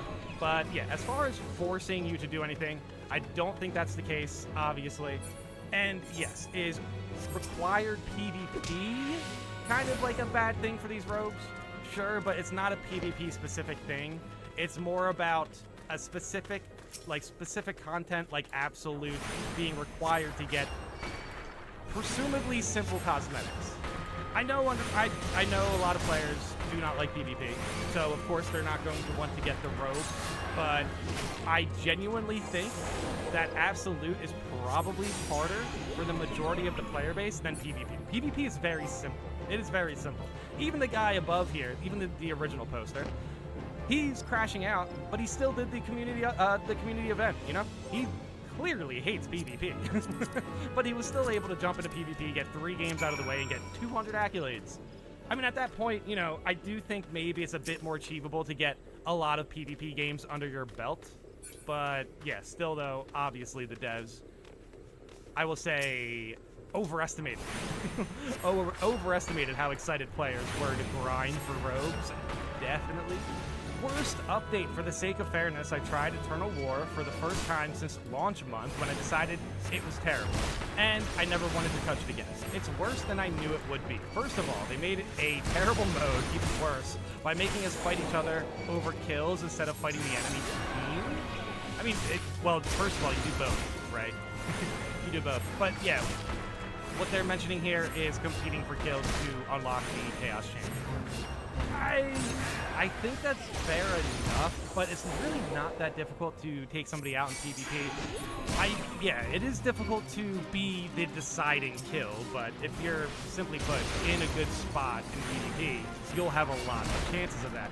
I think when I was playing PvP recently, it was something like I would get 10 kills and 10 assists. I was playing Tactical. It's probably a lot easier to get those kills playing Tactical than it is to, I don't know, play classes that you have never played before or something. But still, when it comes to getting the Chaos Champions, I genuinely think getting the Chaos Champions is a lot more achievable than getting the robes. So, hey, you know what? We should just take that, you know? And not to mention, you know, they wanted the Chaos Champions to be a challenge to get, so there is a nice reward to actually take PvP seriously. I don't know if it's so much everyone fighting for kills rather than rewarding the player who takes PvP the most seriously, I guess. I mean, you can definitely see if you jump into PvP, not everyone's taking it super seriously. Some players are jumping in to have fun. Kill assists don't count, so your team can just snipe your kills the entire time and steal all of your progress. This was always a stupid idea, and the results are even stupider. A good chunk of the rewards aren't even new. It's just recycling Tactical and Bulwark Tabards. Just put them in the accolade shop. I do think that's fair. Like, honestly, why should we only have one way to unlock these? Like, we could have been able to use accolades or done the grind. If the grind was a little bit more achievable, it would look better.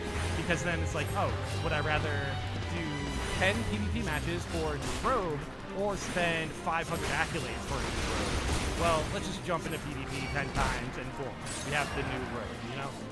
No one wanted these absurd challenges for the blandest cosmetics. Yeah, we're gonna take a quick look at robes after this. Just, you know, have the perspective that these robes probably aren't the flashiest. All you've done is foster the worst kind of gaming toxicity by coddling no-lives who think they actually accomplished something by wasting days of their lives grinding for something that means / does absolutely nothing. Well, that goes both ways, right? I mean, like, the thing is, I think you're putting it in a rather harsh way, obviously, but if this doesn't mean anything, then you can just move on, right? I would rather be grinding for accolades than just cosmetics. You can use them for heroics that actually impact the game and are worth the effort. Well, that is what you can do with PvP now. See, do you see why I wanted to address some of this stuff? Because I do feel like some players are crashing out over things that they probably addressed one way or the other. I mean, you can, well, okay. What he means here is using the accolades for the cosmetics, right? But regardless, they do not like PvP, and PvP still gives you a reason to jump in there for the accolades now. That is a net positive. I don't really see a reason to complain about that, you know?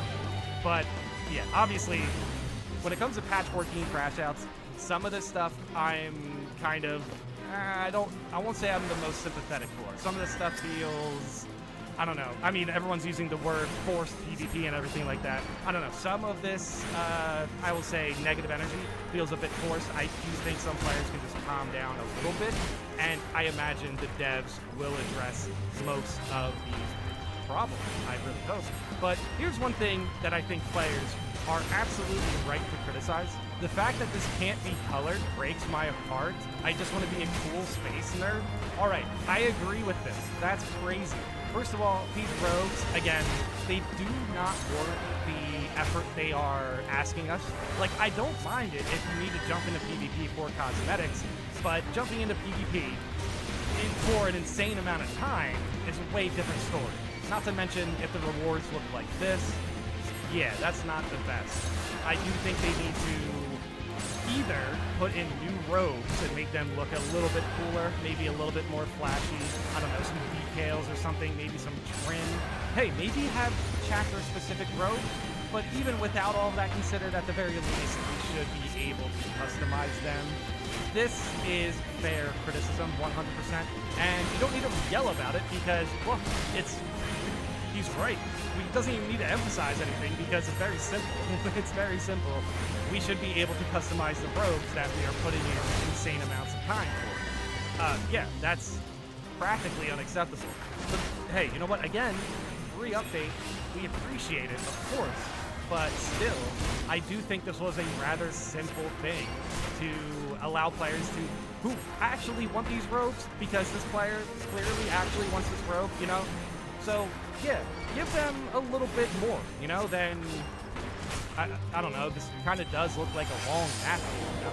What an update. A-lags or deals that force you to play Eternal War are not great, let's be real, but surprisingly, that isn't the worst part of the update. The worst part is that my weapon skins keep changing.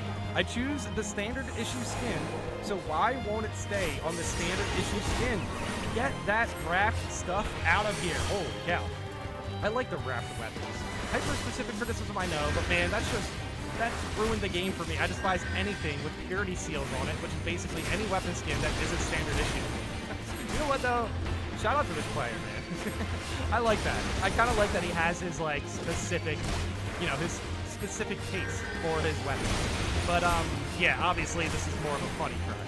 The normal plain look I go for on my Marines is completely ruined by obscenely blinged out weapons. Hopefully they'll address both these issues in a hotfix, but knowing Saber, that's not a guarantee. Oh well. You know what, I hope they address it in the hotfix as well. Like, clearly these players have points, you know what I mean? Like, they are bringing up some things that do need to be addressed, but I feel like a lot of times the crash out gets out of hand, and then the correct, you know, the correct way to go about stating your opinion, it kind of gets diluted because now there's a whole bunch of other things that we need to address that might not 100% be necessary. Like, if you're saying that you don't want to play Eternal War, that's one thing.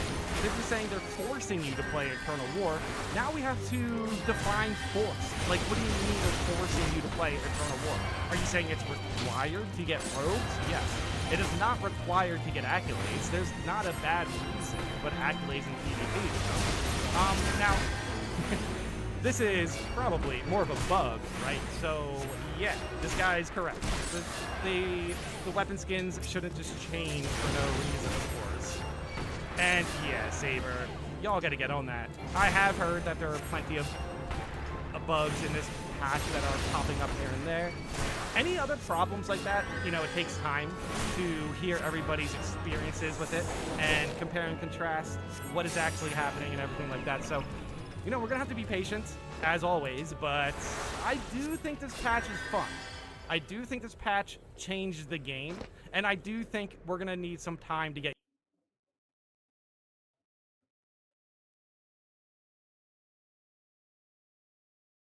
Workshop launched a brand new edition of Warhammer 40k, and they invested a ton of money into it. They rewrote the rules of the game, they created a new rulebook, they put a load of work into the official app, and they invented a new Combat Patrol compendium, which doesn't actually come with any actual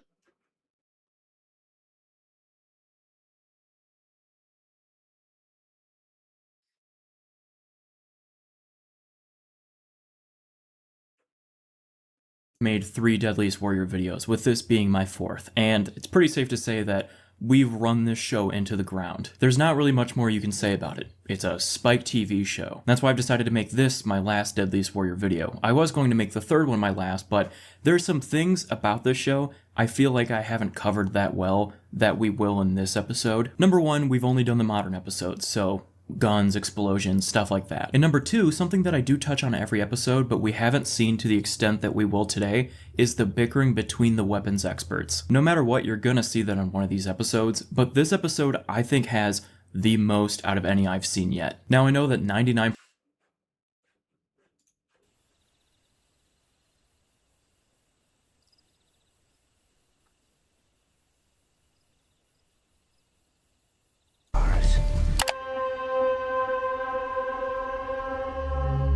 In November 1992, at the West New York Children's Psychiatric Center, an assessment was published on a 7-year-old boy by the name of Andrew Ditch. Andrew, who had been admitted to the clinic after putting his fist through a window at school, was described as having poor self-esteem, impulsivity issues, and mild to moderate depression, reportedly owing to abusive behavior from an older half-brother. Despite writing a lengthy diagnosis list, the physician characterizes Andy's cognitive and behavioral abilities as mostly unremarkable for a boy of his age. This was one of the last times that Ditch would be described by anyone as unremarkable, and over the next 3 decades, he would work to cement his status as one of the most prolific deviants in internet history, projecting everything from family feuds to fetishes for online attention, while also spending years on a campaign trying to convince everyone in his life that he has autism, and fighting all of those who dare to doubt him. With behavior that was successfully pitiful, then repulsive, then deplorable, but never conventional. This is Andrew Ditch, The Diaper Diaries.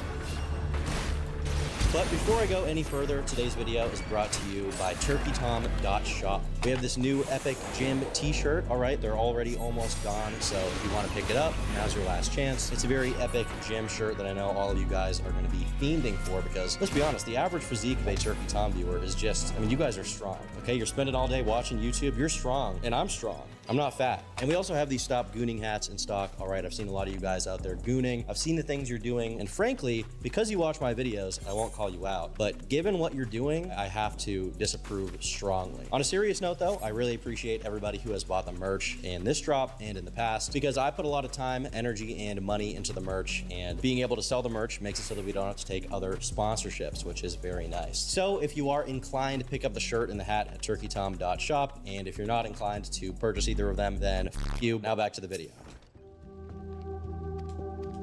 Andrew would spend the remainder of his winter at the facility, before being discharged in March of 1993, returning home, and resuming his education. However, this was short-lived, as a few months later, he would be readmitted once more after assaulting his older brother by the name of Joe. This time, the record would show an even more troublesome childhood for Ditch, whose mother, Janet, experienced multiple health complications during pregnancy, whose parents were struggling financially and were clashing over intrafamilial issues, who had experienced abuse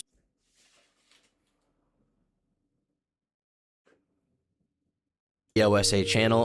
All right, here. Episode 45, and back on Undertale. Do you hate stream snipers? Yes and no, I guess. It just depends on the stream sniper. I dropped it. I'm running away. Bye bye. Bye.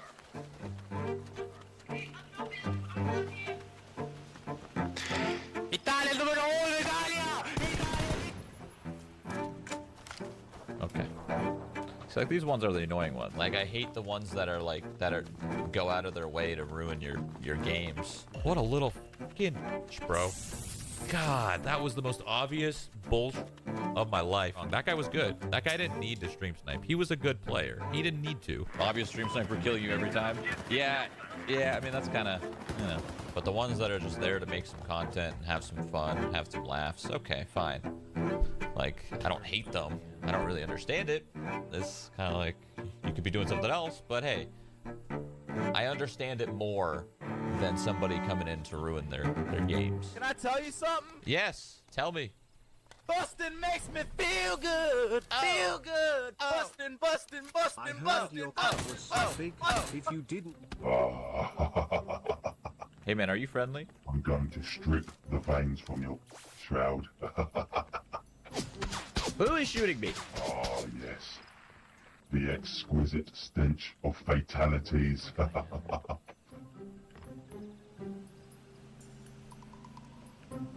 I'll be back, Shroud. I'll be back. We're not gonna kill anyone. And we're only gonna carry around gas, no weapons, and we're gonna drive until we die. Okay? Let's find some gas. Okay, I'm a little uncomfortable with you being in the passenger seat. Could you get in the back? Thank you. So, Banana Man, is there a banana woman in your life? No. No? Why not? Whoa! Sorry. That's not my fault. Listen, I really hope he didn't see you in the car or I might get banned. I think we gotta stop before we kill more people. Accidentally, because I don't even know that happened. So listen. I'm gonna hide the evidence. Alright?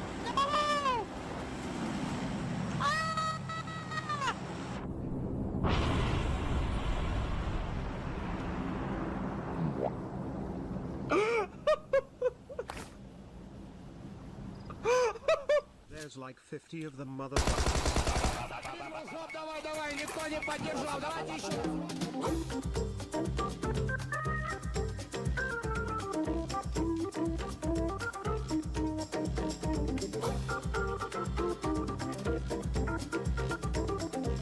He's busy. I'm busy. What the hell? Oh my god. He's Harry Potter. Oh, Harry Potter. Wiz, can you? Oh!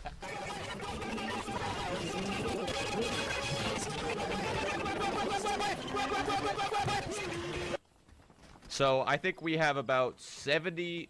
I think we have about 70 stream snipers right now. 70. I think 70 people are stream sniping. Here they come. Here they come.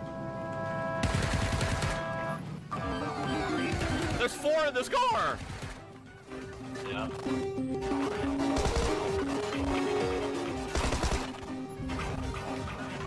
Hello, sir. Coming to you. Oh shit, I'm getting. Don't, bro. I sprayed the shit out of that for my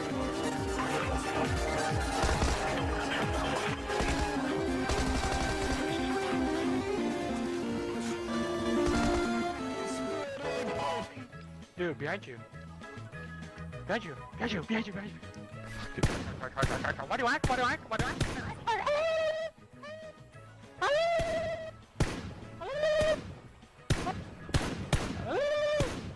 Oh, I see Wadu. Do you have a scope? Yeah. Well, no, 2x. Look up at that crane. 325. Look at the crane. I don't see him. Oh. What the? Top, bro. The top of it. It's Wadu. What? Oh my god, he's so tiny. They know you're.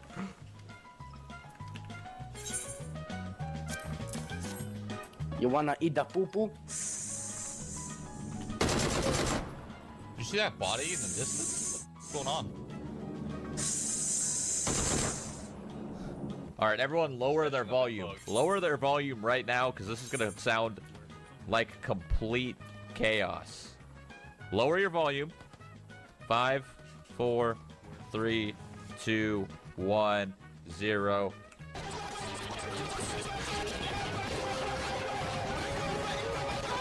And Shroud used to have a really big band of local stream snipers. So he'd stream PUBG like every single night. And I thought, you know what?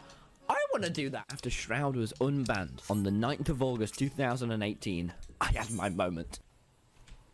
I caught a glimpse of this guy. Where the fuck I am.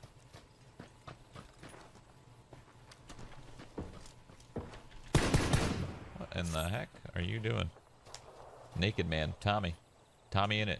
So the next day, I stayed up really, really late and spent about 3 hours trying to get into Shroud's game. It was the biggest just pain in the ass of all time. But finally... Hey man. Oh shit, oh shit, oh shit, oh shit. Oh my god, Shroud! No, no, no! Watch out, Shroud! Watch out, I will save you! Get away, mister! I will attack him! Yo, stay away from Shroud, mate. Who do you think you are? I'm going to kill you. You do not attack Shroud. Jump, okay? GG.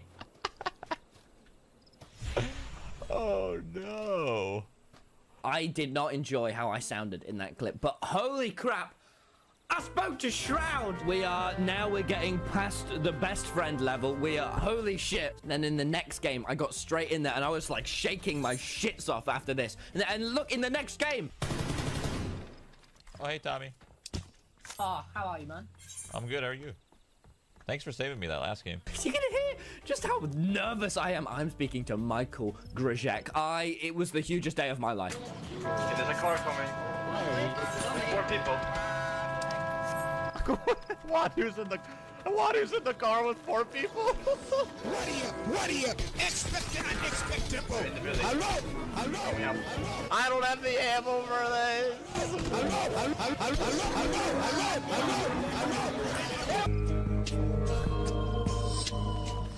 Where the fuck I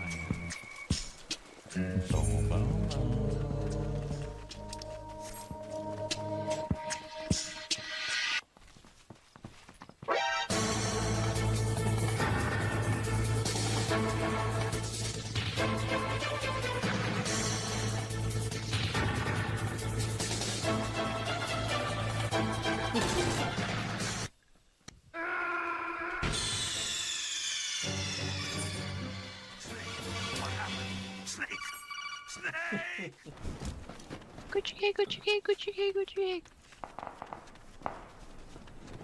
It's about 3 arrests on your chain. Wadu cocaine.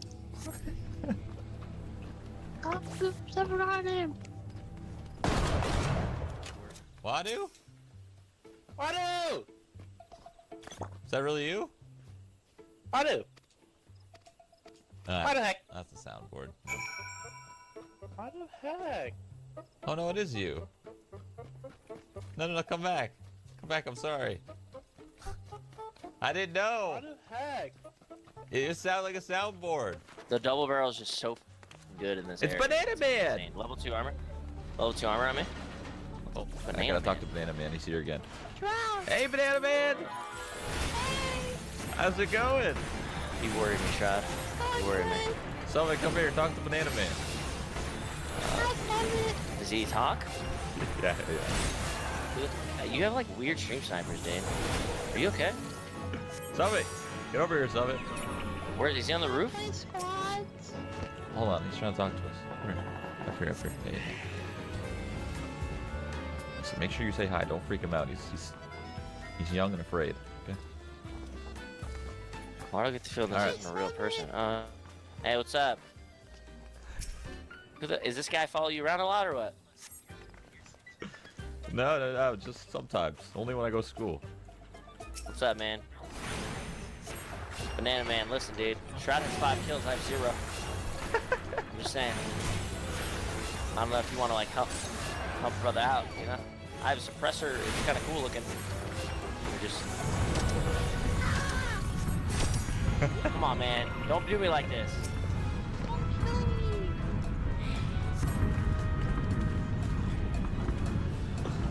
Man, he's throwing a nade. Look out!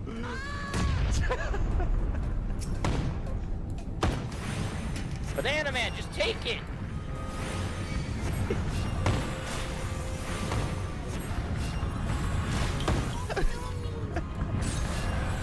Banana Man, stop. Give me what's mine. Why you gotta tell him about my grenade, you? Oh man, he is the guy to stream snipe. So I'm playing with him because I get a lot of stream snipers too. So I was curious to see what happens if 2 of us play together. I voted, my chat. It was like 85% of the people wanted to see it. So here we are. It's chaotic. I didn't think this was possible. I'm concerned for my ears right now. But then you kind of have to have it on because otherwise you can't really locate where they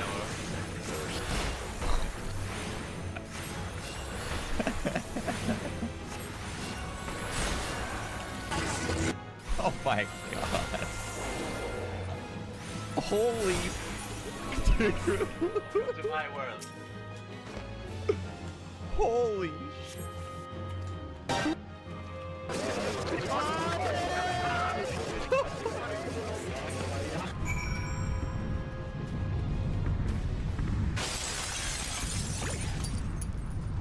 What the, dude?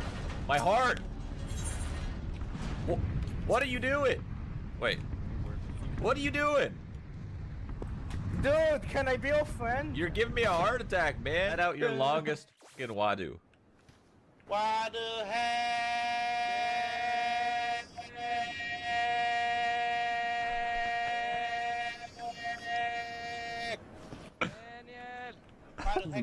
That was a nice little harmony they had going.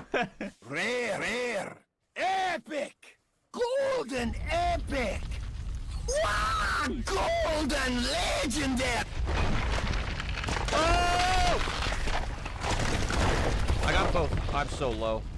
Holy sh! These guys drove up. Okay.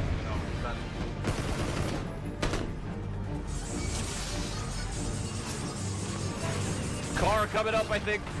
Up this side. Oh! Another one. I'm gonna block that entrance. I'm gonna block it. Yeah, yeah, you're good, you're good. Another car inside.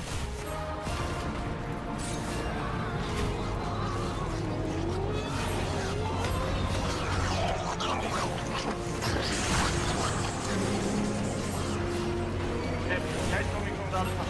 The right side, right here. Why is this bike here? I'm moving up. Oh, it's Wadu! Ah, dude, I had a feeling. I was like, it's a stream sniper. Let's check the beams. I took his scope. Wadu, dude, come on. You're getting crafty now. Did you get the guy with the gun? Oh!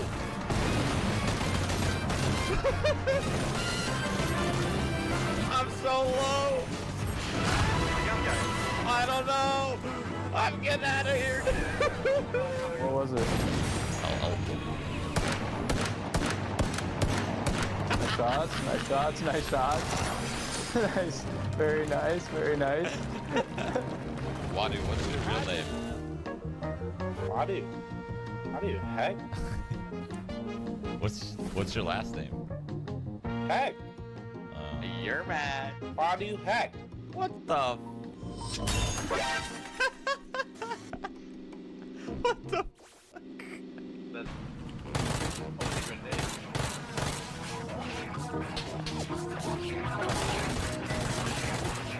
Yo, yo, yo, yo, yo, yo, yo, yo, yo,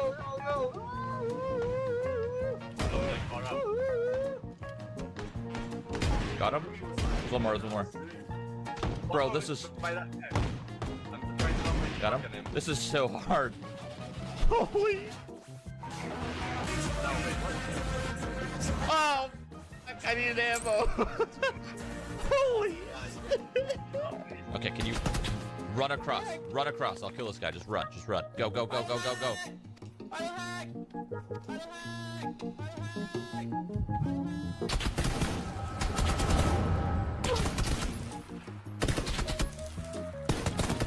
How?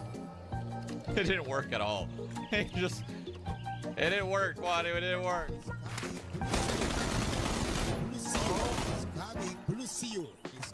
No! I was just trying to heal. What do we do? We're 1 HP. We're 1 HP. We're 1 HP. I don't have bandage. Go the back way. Right? I don't know. This. Get the f out of here. Run, run, run. Bandages. I'm going to this building. Bandage. Yeah, Bandage.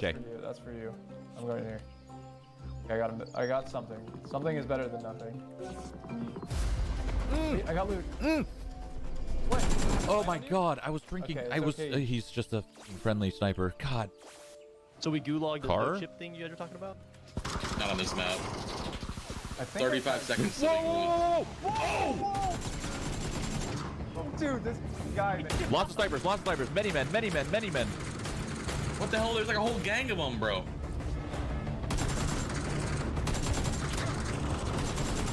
One's down. Kill him. What are they doing?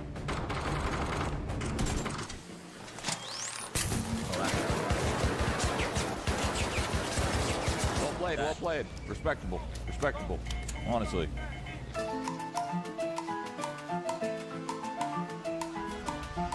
I don't mind every now and then. Every now and then, though, give me a little snipe, baby. Listen, I stream sniped Summit 1G 12 years ago, okay?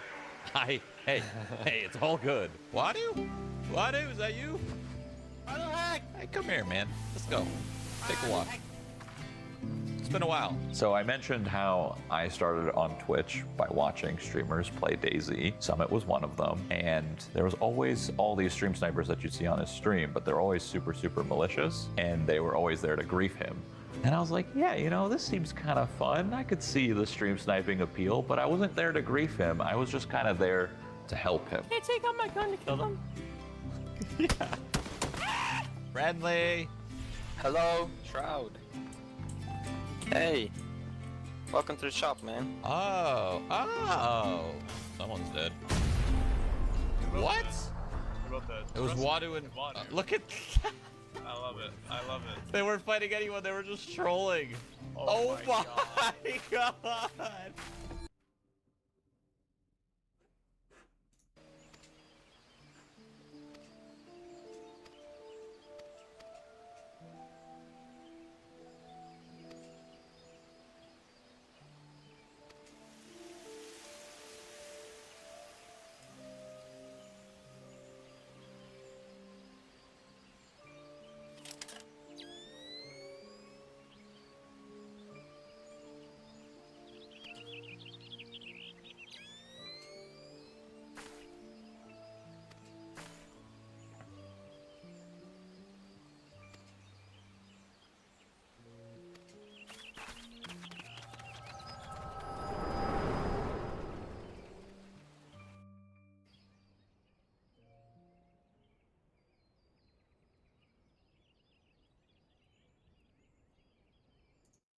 Hello, Mioni here. Welcome back to another video. This time we're covering the developer panel that's talking about the new Reborn and Evolved combat modes. This took place on day one of FanFest 2026 at the Anaheim Convention Center for North American FanFest. This talks all about the Reborn and Evolved combat modes and what they are. This features Yoshi P as well as the battle system planner Hikaru Tamaki-san, whom has been responsible for a plethora of content, including duties, job designs for certain expansions, PvP systems, job HUDs, high-end duty adjustments, and so much more, and is responsible for this new system. They go into detail firstly then about what the modes are and why they're making this decision. They say they wanted to build a system that even more players will enjoy for years to come. That ultimately led them to the decision to have two modes instead of simply one. The Reborn mode, which is being based on existing job actions and mechanics, means that you'll be able to keep playing the way that you do now into the future. But that doesn't mean that they're not going to be making small adjustments and additions going forward into 8.0 onwards. But the fundamental mechanics will still be grounded in what already exists. On the other hand, the three most distinguishing features they say of Evolved mode are firstly the redesign of the system to better highlight the characteristics of each job. Secondly, they wanted to feature completely different action rotations than the Reborn version. And thirdly, they wanted to make things easier to understand by reducing the amount of actions necessary to set to your hotbar. Those are the three tenets of this new system. Yoshi P says, touching what we discussed on the keynote, he was looking at the social channels. He did see how people may have misconstrued the concept of Evolved versus Reborn modes. People were thinking that Evolved mode is making Reborn mode more easy, but that is not the case. There are also comments that this Evolved mode might be just created because we want to accommodate for the Nintendo Switch 2 version, but again, he reiterates that is not the case either. It just so happened that those announcements happened at the same time. And so again, the concept again is to make accommodations for busy people and trying to find the time to play video games. Also new players who may not be familiar with the different configurations, or people who have experienced other games and are now jumping into Final Fantasy XIV for the first time. For them to become used to the battle system with fewer inputs. It's not like they're trying to simplify or make it easier on them, he says. It's meant to be a different concept than that. He says, As they mentioned, we use Dragoon as an example. Of course, there are some shared elements, but for the most part, you're getting a different experience between the two modes. The rotations will be different, and it is a separate mode from each other. A little more recap then from the keynote of what this is. Basically, this is a system that you can toggle between the two battle modes anytime outside of battle. Your job level is shared with no reason to relearn actions. They're all learnt for you if you learn one. Gear is shared with no need to gather mode-specific gear. Evolved mode is available when you unlock your job for the first time, and all content is clearable with both modes. Reborn mode is available only for the existing 21 jobs, and all new future jobs will only have the evolved mode going forwards from 8.0 onwards. To reiterate, adjustments are being made, but evolved mode is indeed slightly stronger in terms of DPS at the time of recording during their testing. They might change things in the future. Okay, on to Tamaki's presentation. Here is an example of Paladin actions. So here, both the Reborn and the Evolved mode actions on either side of the screen. As you can see, there are quite a few less on the right side with that Evolved mode. That is because many abilities have been consolidated, similar to how they have in PvP, for example. The Evolved mode is much more streamlined, they say. All necessary job and role actions fit into 16 buttons exactly, or thereabouts. These abilities are being developed, so these listed may change. Looking at this might not be representative of the final product. You might wonder how they got to that number, they say. One method was consolidating basic combos into a single icon. This is the example they use. Reborn mode has Fast Blade into Riot Sword into Royal Authority on Paladin. This took 3 buttons. This full combo is now made into one button on the Evolved mode that you press 3 times instead, taking up only 1 space on your bars rather than 3. They say we have consolidated actions in other ways as well, such as merging ones that have similar mechanics or ones that were simply AoE versions of an existing single target action. Some of you, he says, might be worried that a reduction in the number of hotbar slots might limit players by putting them at a disadvantage when attacking certain content. He says, I'm here to assure you that is not the case, as we have offset this by shortening recast timers and increasing effective potencies. For example, in Reborn mode, Paladins will continue to have the option to use the action Bulwark, but in Evolved mode, Bulwark will no longer exist. But to compensate for its removal, the potency of remaining defensive actions will be adjusted to produce similar results. And another way that we were able to consolidate actions, they say, was by changing effects on targets. There are a lot of different ways that we have the effects that are used and the names that are used between the two modes. Things that were similar, we have simply put together. Another unique way we've been able to consolidate actions was by changing their effects based on the target you select. If we take the action Divine Justice as an example, depending on whether you use this on an enemy or an ally, its resulting effect will change to either Holy Spirit or Clemency. Then we have actions like Cover and Shield Bash. These are both actions limited in their scope of use, they say, but they are characteristic to the Paladin job. So just like Divine Justice, similar setups for these actions are being planned, with the actions dynamically resulting in different effects based on the target or other conditions in general. We're also making adjustments to role actions in Evolved mode as well, he says. Those absolutely required to clear a certain battle will remain untouched, but those we have determined that can be consolidated or removed altogether will be. So an example for tanks is that Provoke and Shirk will be consolidated into a single action known as Scales of Enmity.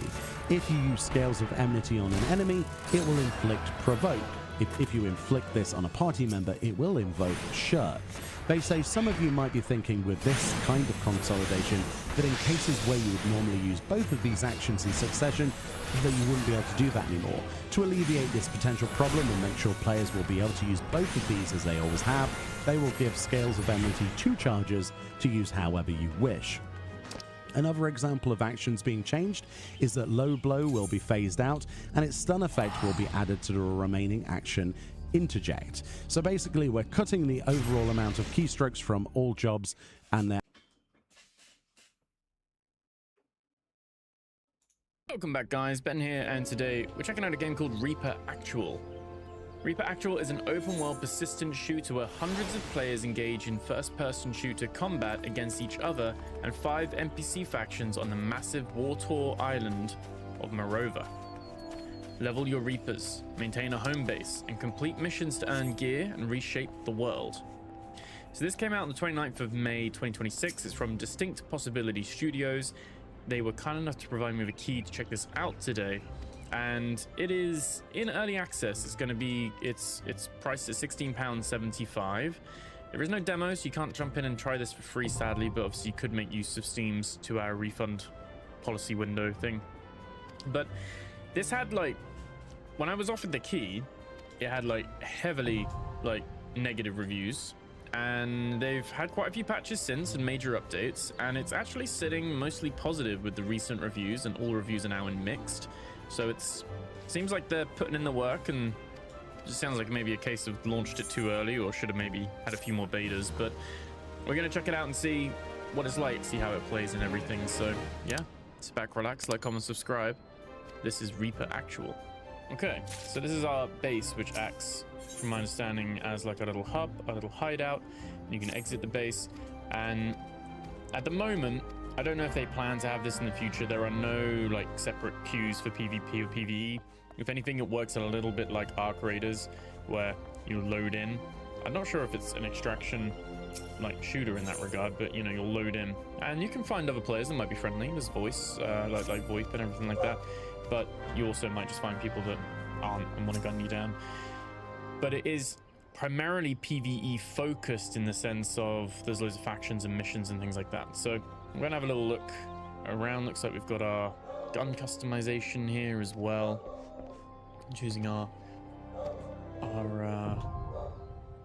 little stuff there too. We've got a rifle, pistol. We've got some other bits and pieces there. Quite a few different categories. Vector. You do have your inventory, so it does look like maybe it is a bit of a blend of an extraction and an MMO shooter. This is where we'll deploy for our onto the map itself, onto the island, and you have a few different places, and it seems like you can deploy with a vehicle if you have one as well. We'll have a look. You got the Reapers. We've just got Havoc. Not sure if they've got abilities or if it's just doesn't seem to be. He's got his ammunition crate and his armor crate. Okay. And we got traders where we can buy and sell stuff from Obsidian Syndicate, Metro, and the Rogue Command. Find some blueprints and do some crafting and all that stuff too. Okay. Do we need to bring... Do I equip some armor then? Pop some armor on. Do I bring some plates with me? And do I need...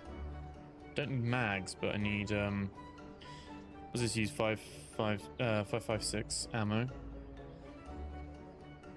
Oh, we'll just bring some rounds with us. And night vision as well. Okay. What's this? This is our vault, which opens it up. I do like games like this where they have the hideout and you can walk around in it and do different things and stuff like that. So kudos to that. We're gonna wait. Did I just exit game? I don't.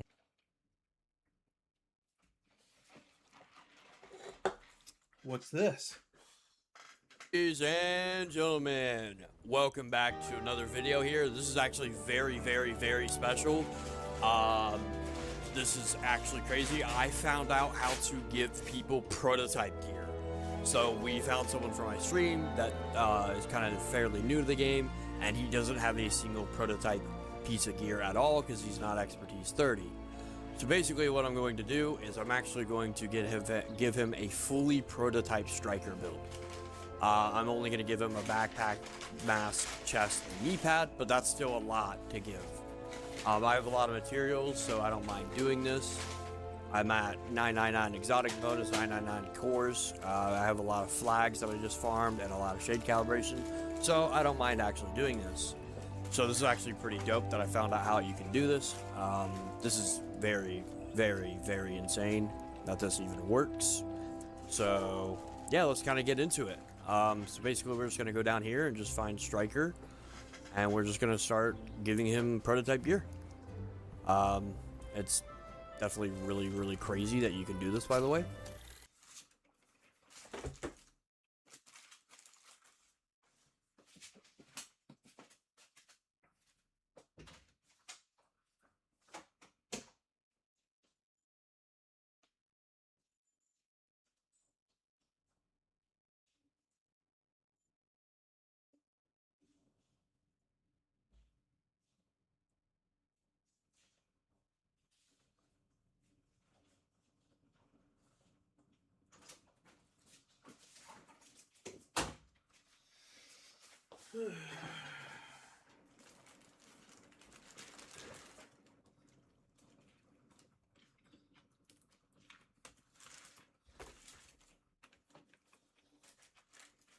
But yeah. Also, shout out to you guys, man. I appreciate the support. I appreciate hitting 600 subs and all that. Hopefully this video will shock you guys. So this build, like I said, this guy doesn't have a prototype build at all. So I'm going to give him a fully prototype build. Also, shout out to Infamous and Rax for helping me farm for him so we can do this for him. Definitely appreciate that. It helps it easier, it goes smoother, and it's just a ton easier. Basically how you do this, if you're wondering, I'll explain it while I'm expertising. What you do is you go farm items and you do not recalibrate it at all. And then you expertise it at 30, drop it, and then he prototypes it. That's all you gotta do.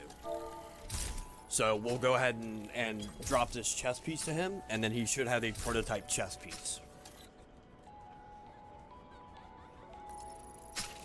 Alright, brother man, I'm gonna drop you this chess piece, dude, and then see if you can. So we'll go ahead and drop this chess piece to him, and then he should have a prototype chess piece. Alright, brother man, at all. And then you expertise it at 30, drop it, and then he prototypes it. Ton easier. Basically how you do this, if you're wondering, I'll explain it while I'm expertising. What you do is you go farm items and you do not recalibrate it at all. And then you expertise it at 30, drop it, and then he prototypes it. That's all you gotta do. So we'll go ahead and drop this chess piece to him, and then he should have a prototype chess piece. Alright, brother man, I'm gonna drop you this chess piece, dude, and then see if you can prototype it. Just putting on the last few levels. Here, pick this up, and then you should be able to prototype that piece.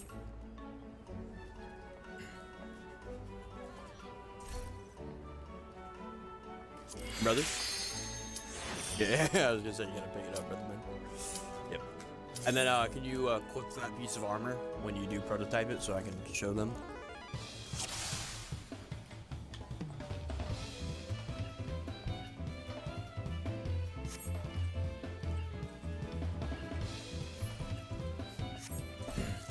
You got it on, brother?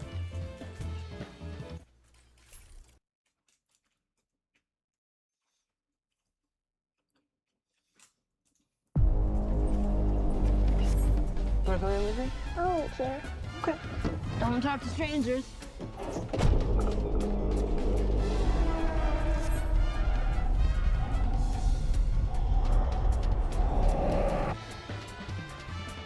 I got burritos, I got beef jerky. We are all good.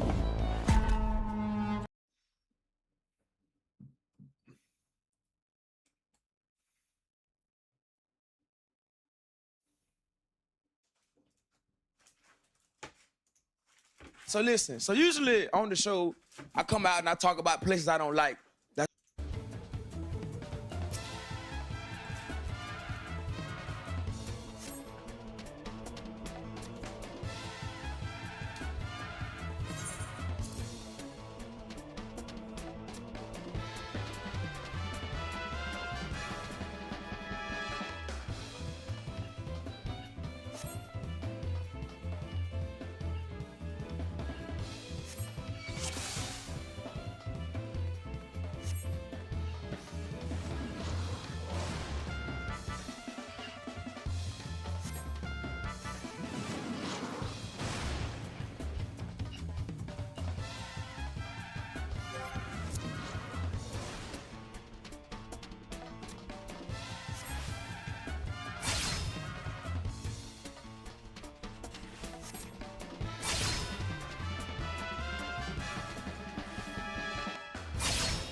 When I was telling him a story, he was doing that. Where on my single, he was looking at his producer going, And it was a bit. no, he was talking to somebody about the timing. And what I wish I said, but I was too nervous, was, what's going on, George? But here in this new format where there's not a live studio audience, I'm not as nervous as I used to be. I would like to know what you heard in there. I love doing jokes. I'm not a liar. So I am telling you, I wanted to make sure because when I turned these on, I was in a bit of a rush and there's multiple things. Did I turn the right one on? And I checked yours, but you were talking. And I'm like, did I even check mine? I think so. I didn't want to talk again. So I was trying to just under the radar real quick. Okay. And is everything working? I appreciate the fact that your dog is choosing to be near me. Dogs are hit or miss with me. This dog goes, I feel safe around you. I'm not even kissing its little ass by petting it and going like, do you want a treat? Or the people who really want a dog to like them, at all times you just see their little fingers just being like, You think that's to manipulate the dog as opposed to they like the connection? I think it depends on the individual, but I think there's sometimes people like being the person that the dog chooses. Because people have this idea that dogs are honest and know your real soul. I have a real strong take on that with dogs and babies. What is it? Just that, like, I could tell you're a good person because my dog likes you. Bruh. I don't buy that at all. And if my dog doesn't like you, you might be a great person. I'm 100% in agreement. I have 2 dogs, which I love. Their opinion on people doesn't matter to me because they're dogs. If they happen to like somebody or not somebody, the read on the person is totally irrelevant. If you give them food that tastes like pepperoni, they're going to like you forever. That doesn't mean deep down you're a good person. I do believe, similar to Lamorne making a suggestion to you for a restaurant. Right. Alvin trusts my recommendations of who I have on that couch. Interesting. So, based on how many people have been on that couch, and it's like, oh. He goes to everybody. Who has he not gone towards? Well, I'll tell you one person he didn't have an opportunity to, who is also really high up on the list for me. Sebastian. Who's Sebastian? Sebastian Maniscalco. Oh, wow. The only person that asked to not have the dog. I will say, though, I hope it's not allergies. I hope he just went, get it out of here. Who gives a shit? He's Sebastian. Get it out of here. Nick Kroll has been on twice. He is allergic to them. Okay. The first time he said, let's leave the dog down there. I'm like, you're allergic. He goes, it's funny. It'll be funny if I start to puff patchy, up. Yeah. And I go, I don't know, man. You know, Nick is a guy I also love. I don't know Nick well enough, but whenever I've been around Nick, we have had a 14-year text bit or a 12-year text bit where we send each other unflattering photos from beneath with our chins out with no other context, but we should get a beer, brother. And send me a screen record. I want to put it up of just all the ugly pictures. So unfortunately, we tried to find him. This happened on Weird Help Podcast, which is the Help podcast I do. It's available everywhere and on Hulu a couple days early. I've lost a lot of them. My phone started deleting things after a year. Oh yeah, it's a setting. Yeah, but I didn't know that setting was happening. Now a lot of the memories are gone. What I'll say about this dog, which I appreciate, and what I feel about animals fundamentally, as well as humans. It's not my best shade of personality, but I'm going to be honest with you because why not? I'm also not in the world of podcasts. It used to be you had to watch what you say in press because you could get in trouble, or pre-2020, it was the only thing that out there and you don't want that to affect your career. So there used to be a world of careful what you say. I think that world is over for me. You still, assuming that you have a good moral compass. I don't think I'm ever going to say, I don't in my heart say things that I think will feel that will end this career for me. When I look at this dog, what I honestly feel is I trust your safety because you are exposing your organs to me and I could kill you so quickly. Before you could even begin to rise, she doesn't have a fighting chance. Either do you, bud. Did you see where my hand was? Yeah, it's even further away. It wasn't, because all I have to do is... It's even further away. You're a good boy. You're a good boy. You're perfect. Well, I never would. Look at, he still didn't even, he just trusts. Yeah, but this, exposing, with these 2 weapons... Okay. And what I will say is... Stop it. I love him for his openness, his Oh. his lack of survival instincts, his disconnection from his true soul, and that is being a relative of a coyote and a wolf, a natural-born survivor who could, guys who look just like this are street dogs. They spend their life, they find garbage and grub. You know what they will never do? That's a strange 200-pounder next to me with a funky smell. Because you're not strange to him. You're a guest on the Take Your Shoes Off podcast, the biggest medium-sized podcast produced in Los Angeles. No way. Yeah. Statistically, numbers-wise. On which platform? Any of them. Really? Yeah. Where do you get those analytics? Just knowing what films in LA and knowing how many views and downloads this podcast gets per week On, across all platforms. are you on like Netflix too? And you on like Hulu? Do you have a deal with one of those places? No. But then you don't get those numbers because a lot of shows are now going there, and their numbers get divided that way too. But I know the numbers before they went there, and I'll tell you something: less people watch on Netflix than they do YouTube. We Yeah. don't need to get into the weeds right now with this. But the problem, I was just saying, this new era, the problem with these streamers is they don't release their numbers, Correct. so we don't know. I know. How? Because people that have access to Netflix had access to it on YouTube already. Right. People that have access on YouTube don't necessarily have access or care on Netflix. But you're saying you have a theory, but you don't know. Which I would call a Because hypothesis. Right, because what I was thinking you were going to say is, I've got a link to somebody who is, because all these places had people who will show the numbers. I had a guy for a while who could do breakdowns of certain streamers. So on projects I was in, I was able to get some level of analytics. So you would actually see, where you go like, you think they're going to pick it up? And you're like, I have no idea. And you'd be like, well, based on those numbers. Call Jake Johnson. Well, not always, and it hasn't been happening recently. But there was a period of time where I'd be like, they are still going to make their decision, but if these are the numbers they're looking at, it doesn't look positive. If this was a restaurant, stop selling those chicken parms because we're not moving the units we think we're moving. And then when people go, it's the best chicken parm in the city. For you, but we're not selling enough units to make it worth selling. Yeah. But our profits on our drinks through the roof. Right. So I get that you guys like eating here, and for you guys it's special, but to pay for the food, to pay for the storage, to pay for the chefs, to run this part of front of house, the numbers don't add up. Well, the front of the house too, because that's where they're sitting and eating.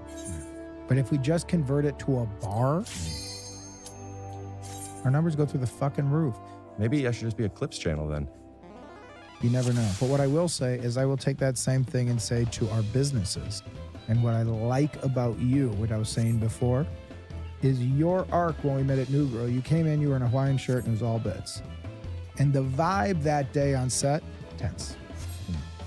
Scene wasn't working, tense. You made a lot of Native American references today. I don't think I've made any. You said how, you're talking tense.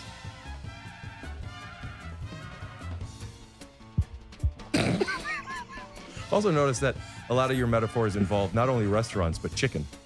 Well, last night I had a delicious chicken pie. Yo, we should get lunch. And I go, where do you want to go? And he goes, how about the chicken place? And I go like this. All right, your picks are always great, just like last one. Is that true? Have I mentioned? Yeah. When you said It's on front of trusting mine. people's recommendations and such. Last night, my friend Steven Berg and my friend Adam over had a cook-off. Stephen what? Steve Berg. You sure his name isn't Steve Chick?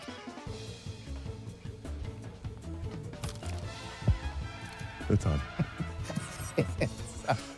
But then I started watching your journey, and I told you the first time I came here, I had my dander up because I was like, I know what this is going to be. It's going to be a podcast where there's comedians just doing bits about things, and I'm sitting there about my career where I have to go like, yeah, that's pretty funny. And then go, it was an hour and a half, what are we doing here? And it wasn't. It was very sincere. It was a really nice conversation. And I was like, good night, and I told Lamorne, I go, I had not only the wrong read of Rick Glassman, I don't have a read on Rick Glassman. And he was like, he's a good dude. He's a unique guy, man. Then I've started paying more attention to what you do as a producer for your show, your career. I've seen more of your stuff. And I'm like, All right, I'm liking why this guy is playing this unique game. And so going to this thing I was talking about for the restaurant. Chicken. I came into this thinking, I want to open up an Italian restaurant and sell chicken parm, and that's the dream. And with your chicken parm, you can get a glass of red wine. But you're not in the red wine business. But I'm not a bar. But watching guys like you in this era, taking this platform, but now making full on going back to the era of like when I used to just do live shows all the time. But then you're also doing the Hollywood game. You're on shows with Hannah Simone. You're doing the dance. I go, maybe the adjustment is we don't need to sell these chicken parms in the way we did. Or we can do chicken parm bites at the bar during happy hour. And then I go, I'm more naturally selling bites. I'm not a fucking chef like that. You're not a chef that makes bites. Chicken parm. I am a chef that makes bites. You had no idea. Because one of the things I respect about you is you are one of the young Turks leading this new. Please tell me everything about saying that in a way where you know you owned it. Yeah, I feel like that line for me was like very much breaking the fourth. I was like, I don't feel that it's necessary to put at the end of the scene. It's like happens after such a big emotional moment that like it feels kind of silly to put there. But then I kind of like, you know, we really blew up a carriage. We were outside in beautiful Vancouver, and they placed me like where all the wood chippings were, and I stood there and I was like, okay, how do I make this work?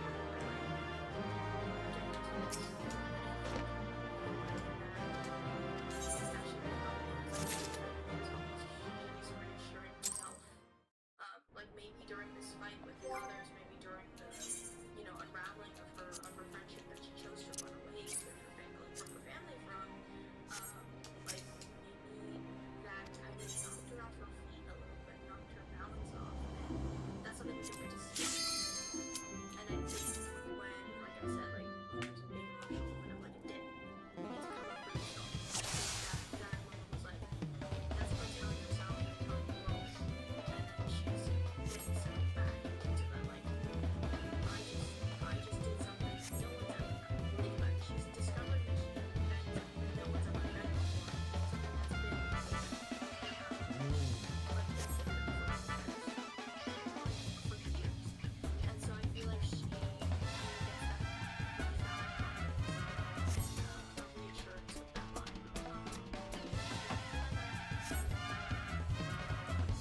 To charge into the unknown. I'm an older general, and I'm going, he claims to be 29 with that mustache? Huh, I don't know why you... It's salt and pepper. It's a 37-year-old stash. Young Turk, you're referring to the original Scrubs, not the remake. Is that correct?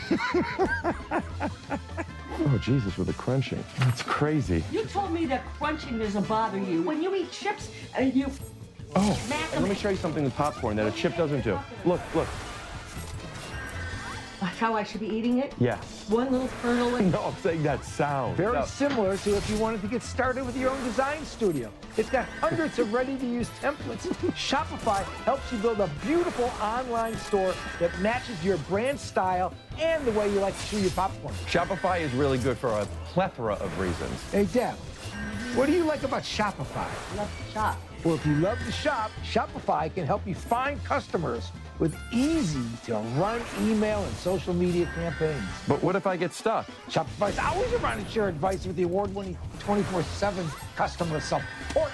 Make your life easier and your business operations smoother. It's time to turn those what if into cha-ching with Shopify today. Shopify, do it, do it. Shopify, do it, do it. Sign up for your $1 per month trial today at shopify.com/Tyso. Go to shopify.com/Tyso. That's shopify.com/Tyso. Cha-ching! Now can I get back to my book? Yeah. This episode was supposed to come out last week. Yep. But we aren't able to turn it around in time, I'm realizing. I spoke with my editor, and I needed to make this a short episode. So chances are it's going to come out the week of the 28th. Great. So what I would like to do is make a little commercial for this movie. Yeah. And put it in last week's episode, Yes. which you've already seen now. Yes. With Jake Johnson. Right. And do you feel comfortable? Do you need any direction on? Because I want it to be exciting. if you're going to make a commercial, I don't know what, like, do you want to talk about the fact that it's one of the best reviewed comedies in years? I don't know. Smart. I mean, or I don't know if that's the best way to sell it, or I don't think it's also the best way to sell it to say that it's filled with incredible actors like John Hamm and John Slattery and Zoe Deutsch and a bevy of celebrity cameos like Jennifer Aniston and Paul Rudd. I don't know. Or maybe it's just that audiences are going crazy for it and the word of mouth is exciting and people are loving seeing comedies in theaters again. Do the third one. Leave. Is that what you were referencing? No. You know what I'm talking about? No, I don't. I've never watched it. The stars of Scrubs are JD and Turk. Oh, the other guy's name is Turk. And I gotta tell you something. The reboot's good. Okay. Scrubs and New Girl are, to me, when you think of like a Modern Family too, but I didn't watch Modern Family the way I watched New Girl and Scrubs. So Scrubs was a show for you. For network, when I think of network comedies, like, you know, do you have good network comedies? Yeah. Yes, there's many. But like, to me, the ones that I watched were Scrubs and New Girl. Yeah. Scrubs I never watched. Can I skip this dialogue? So I came in, I was doing too many bits on a show that is a comedy. No, it wasn't too many bits even. It wasn't reading the room. It weren't reading the room. And I remember only parts of it really well, and it is really funny to me. Me too. I also know what you're saying. I wish there was video footage. There's got to be. No, because it was all off camera. Right? It was 99% of your day is off camera. I know, how long but that thing lasted. on camera, I think your whole thing was like margaritas, and you did it right. But then it would be in between. I think there was an issue we were having with the script, or something wasn't tracking at the table. In the bigger picture of it, I was not a decision maker, and in that moment, sometimes I have pitches that I think are helpful. When I don't, I have zero. Sure. I had nothing. Sure. Couldn't even wrap my head around what the problems were. Just thought, I saw this on the call sheet and thought we'll be done at 10:30. To me, this was a nothing scene, but all of a sudden it's seeming like this is the thing that's going to break the engine and we're going to break down. And now people are going to get into it. It's getting a little tense. Video Zoj keeps coming over. And in between, in a Hawaiian shirt, Lamorne's friend was shooting bid. Just that ball kept clanging the hoop. Some of them went in, but it'd be like, all right, the vibe is no more playtime. Three-pointer, layup, weird spin thing. All you got to do is somebody say, hey, vibes are like, just chill out. That's it. Yeah. But you know what you were doing? Was I egging you on? LOL. No, I don't mean that literally. Yeah, no, I will. My issue in life is when the vibe gets uncomfortable, You need to be the hero? I know I like it. So I'm sure what I was doing was egging it on a little bit because it was making me joyful, even though it was the wrong technical read. But it was very funny to me in a silence to have then somebody come up and be like, in between, did you guys want those margaritas now? You'd go, what? We're not shooting. We don't want a fake margarita, or whatever the bit must have been. And so, over time, I have had an appreciation of your game, and I like it. I have. And I reached out to you about today. I've also loved what you did on our podcast. I love when you're... I got to Garrett back on again. Yeah. I didn't really know him before your podcast. I think he's so funny. He's so funny. He's such a great partner, too. I love bits so much. Yeah. And I've been working something on stage recently because I've been talking about how I'm now at a point in my life where I'm aware that sometimes showing up authentically costs more than it's worth. Sometimes you just, oh, good, how are you? You know, like you just drain your battery a little type of thing. Interesting. And I go back and forth with how much does showing up authentically cost and is it worth it? And it's subjective a lot of the time until after you made the transaction. Your tank of bits is bottomless. Sure, it's not, but I get what you're saying. Yes. It fills me up. Same. Right. So, a lot of times, and I don't remember what it was like on that New Girl set enough. I don't really either. I also know that at that point in my life, I had less awareness that I have now, even if I don't have a ton right now. Right. But I do know that, like, what I've been talking about on stage is, for a while, when I realized, I'm doing too much, I'm exhausting people, blah, blah, blah, I stopped bits. Stopped. But, you know, I really overcorrected. Cut down by 20%. I cut down by 80%. I had 20% left. I mean, I'm saying sorry all the time. Am I bothering you? I'm checking in all the time. Really? Yeah, And what a lot year of was that. this? How old were you? If you're 29 now. This was 8 years ago. 21. No, you were not 19 when you did New Girl together. This is all your math is wrong. You're not 29. No, 8 years ago was... New Girl ended 10 years ago? Dude, Can we just keep going? So I stopped... Jesus. Too easy. You're making it too easy. I agree. Which means you're making it too hard. You ever see the Princess Bride?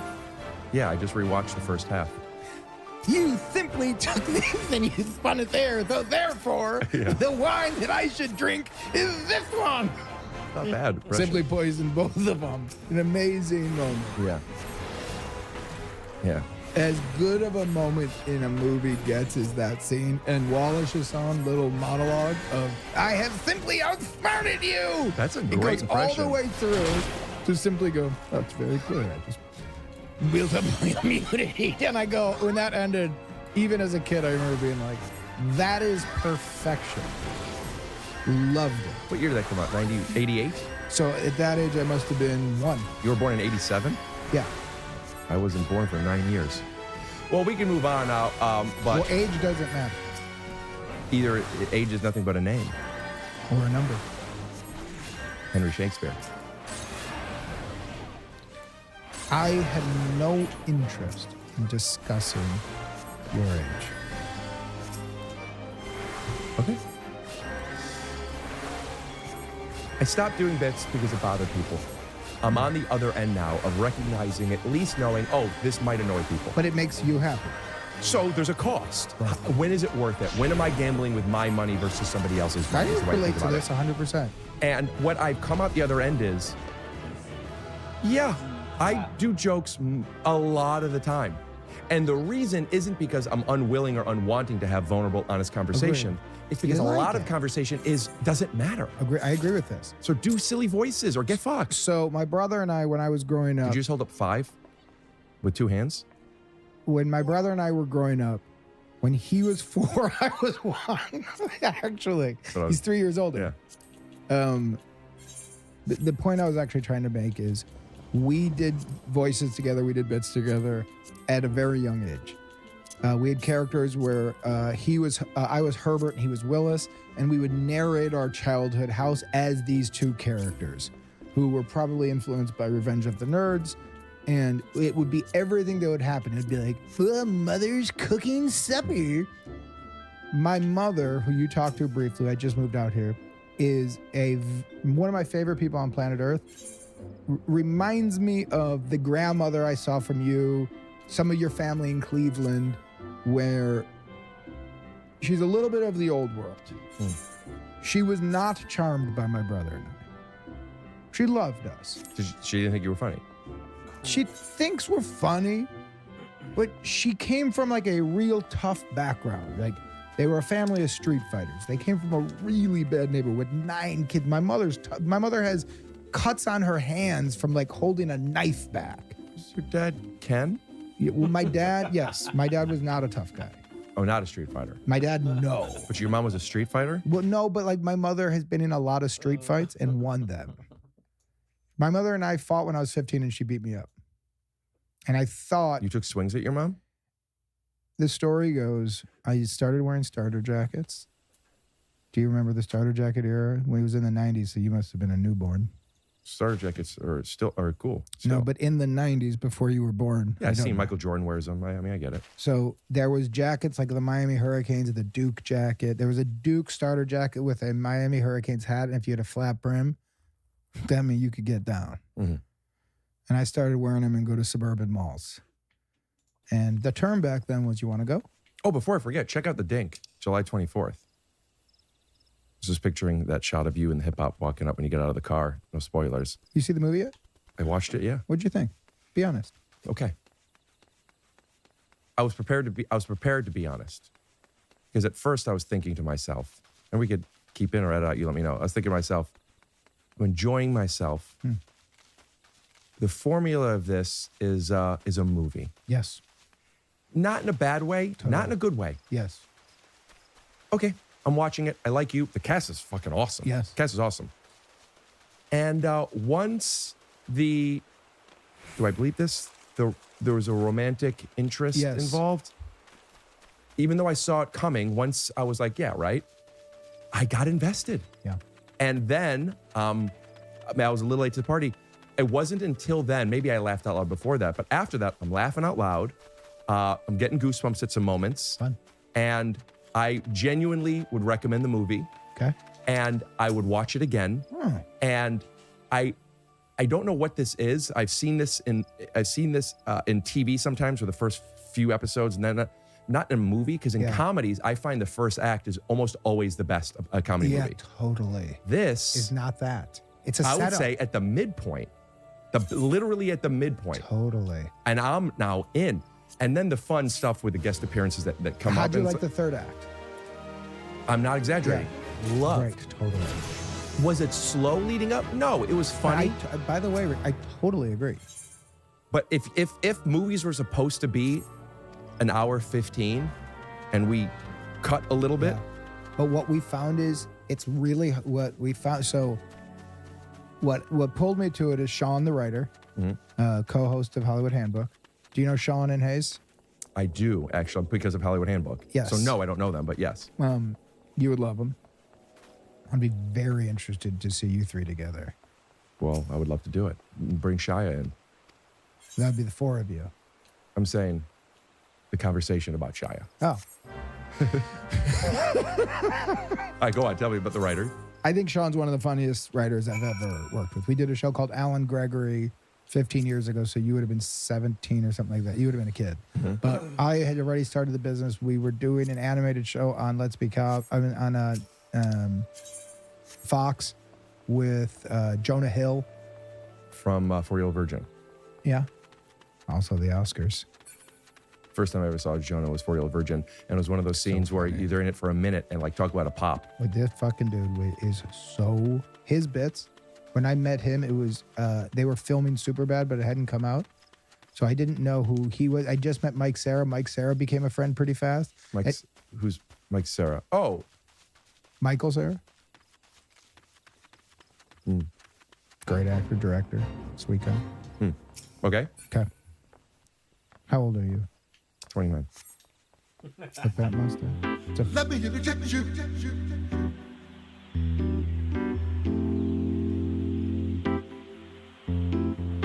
Let me inject you. Let me. How old are you? 29. With that mustache. Let me inject you.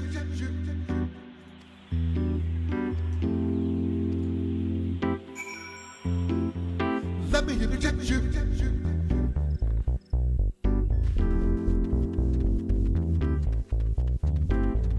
Let me inject you. Keep it all in. But bleep everything you said.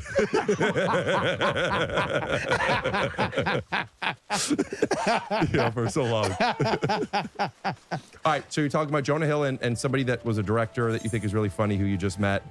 Michael something. We were going into the Dink world at first. Oh, Sean, the writer. Yes. So we But did. you're talking about Superbad. Yeah, so but just to get, so I met Sean during that era, and Sean at the table reads, who was one of the writers, his bits were so unthinkably funny.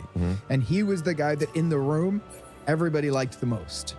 of like when Sean did a bit, everybody listened. When Sean, and I was like, and he and I got paired sitting next to each other, and we'd be sitting next to each other, and before the table read, I would just hear like a, good luck, my man, make sure you have fun. That's what this is about. And it was so much shooting. But what were you doing there? I was playing one of the characters. In Superbad? No, this was Alan Gregory, the animated show that Jonah Hill was in. Cop. And Sean was so funny. And we've just kept in touch over the years. And he and I went out to lunch about 1.5 years ago, 2 years. And he said, what are you working on? I go, I don't know. And he goes, what do you want to do? And I go, I'll tell you what I really want to do. I go, I haven't done a project that just feels nice, is like funny with set pieces. I was like, I think our world is going in a direction with entertainment I'm not liking as much.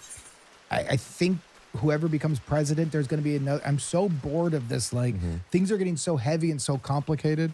I just want a movie that's fun and funny and set pieces that are obvious. And I want to be on set having fun every single day. And I want the goal to be jokes. And he goes, what do you think about pickleball? And I go, literally nothing. Keep going. And I Sorry. go, I have no a interest. question. And he goes, what do you think about tennis? And I go, no interest. Then he goes, then I got the movie for you. And he pitched it to me, and I was on the fence. And then he pitched me what happens with Mary Steenburgen. And he pitched me the scene of the honky tonk and what happens after. Which was reference to Back to the Future 3 with the honky tonk, I assume. No. The Old West. Maybe, I don't know. Okay. I got to talk to him. It's not. It's just seeing, Yeah.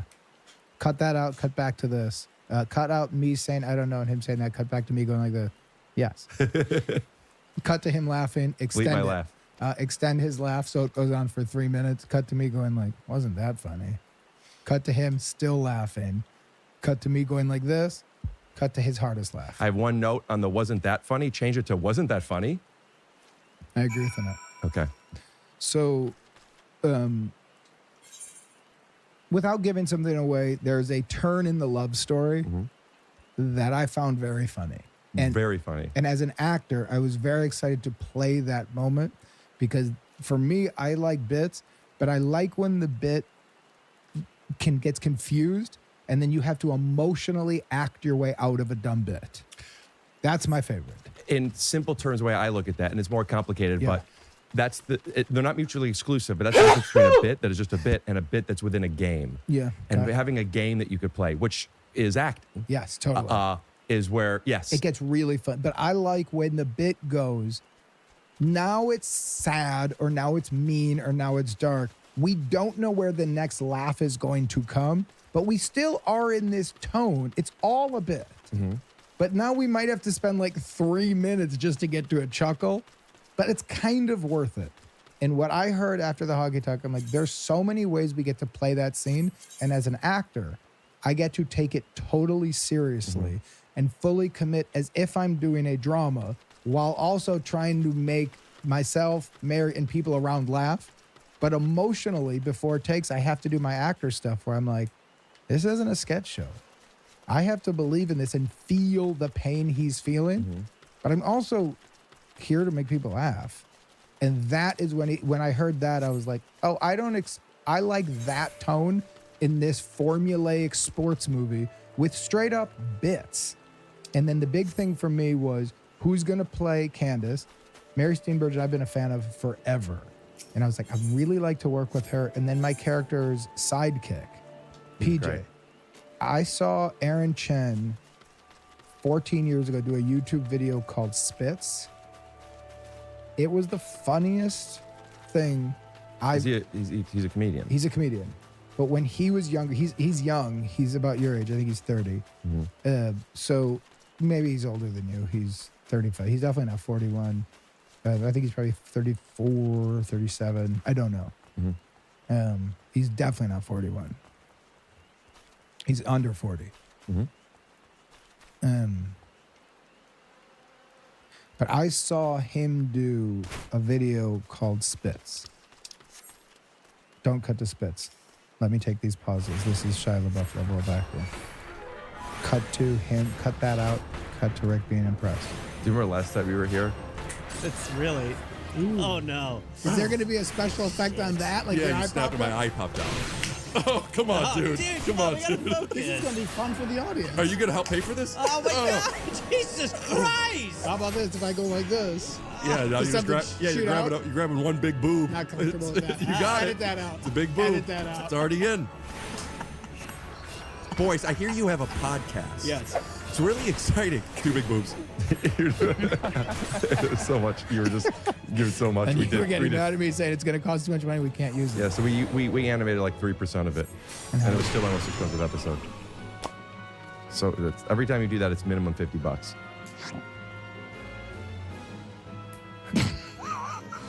What does the dog do? Look at that! So What a moment! Cheated. And So the dog what I caught was me on it. noticing, I had some judgments I want to talk about at the first half that went away, but I know why I felt them. Really quick, let me finish with Aaron Chen. So we're not cutting the spits? You want to cut this bit? We'll put a little picture-in-picture, but Move no it, audio, then so it move it doesn't on. get flagged. Fine, So, it then doesn't move get, on. so while Go. you're talking. Okay, then we're back. Then we're back in. Go Yeah. ahead. Criticism. Not criticism, judgment. Give it to me. I prefer it. And it hurts my feelings. But I'm I I'm think- nearly 50 and I could take it. So there's nothing wrong with formulaic. Yeah. But there needs to be something with it. Yeah. And the something that was with it, from my judgment, not even the first half, but the beginning, the first third, Okay. the first act, Okay. was, I felt, and I go back and forth with if this is okay, there were so many jokes that were just too unbelievable for that world. Give me an Example, example. sure. Curious. You want your dad's approval so much. Yes. You're aware that you're not getting it, but you're not aware that the things you're doing are bothering him. Now, you know what? As I say that out loud, what a projection I'm making. Isn't that interesting? Yeah, But truly. keep going. Truly. Because this is what I actually like about film and TV criticism. And it's something I tried to do with critics and then I had to stop. And I do it a lot with commenters, or I used to when I was more engaged. Somebody would write like, I fucking hate that fucking movie, blah, blah, blah. It fucking sucks. And I would write to them, and it most of the time becomes a personal thing. And they go, well, you know what? To be honest, man, I went through a fucking divorce, and there was a line in Sure. there that was fucking stupid as fuck, and you're better than that. And I would go, I hear you. And so are you. But I'd go, I hear you. Pretty violent comment. I hear you? No, to get to this point. Sure. Sorry that line offended you, brother. Yeah. But that was crazy to get to that. So keep going. I want to make sure I make a point. I'm saying this wasn't a criticism, though. No, I know. So I The just judgment I'm recognizing is totally internal. cut all this. We don't need it because we No. are on the same page. No, we can keep it in. I think that's a great. Cut all this because this kind of bet. I'm 100% with Rick. I totally get what he's saying. I went on a little bit of a tangent about the criticism. I think he got his fear. Like he made it thing like I was attacking him. I actually like what he's going with it. Maybe me talking about the comment thing was a different thing. Didn't think he was attacking me at all. I was wanting to clarify, and yes, there was some defensiveness in it, though, where it was that's like, I am aware of when I'm saying something, this isn't matter of fact, and it isn't for better or for worse. Right. It's a feeling that I'm having, Yes. and a judgment is close to a feeling. It's definitely a personal Yeah. thought. But I will say the defensiveness that I felt like you felt will change for you when you hit 40 because the body chemistry changes after 40. So your testosterone right now as a 29-year-old guy is pumping. I should show you my blood work that I just got. My testosterone. I'm actually meeting with a geneticist soon about it. My Tell me why, testosterone 'cause I've is had so my blood high. work. Is that true? Yeah, like really high. Are you a sex machine? Be honest. I'm horny all the time. Are you? Yeah. You good at sex? You'd have to ask him. My ego, I mean. Oh. Okay. Rick's ego. You good at sex? Yeah, buddy. Rick's reality. You good at sex? Well, I'm very connected during it. Otherwise, I'm soft. So mentally or physically?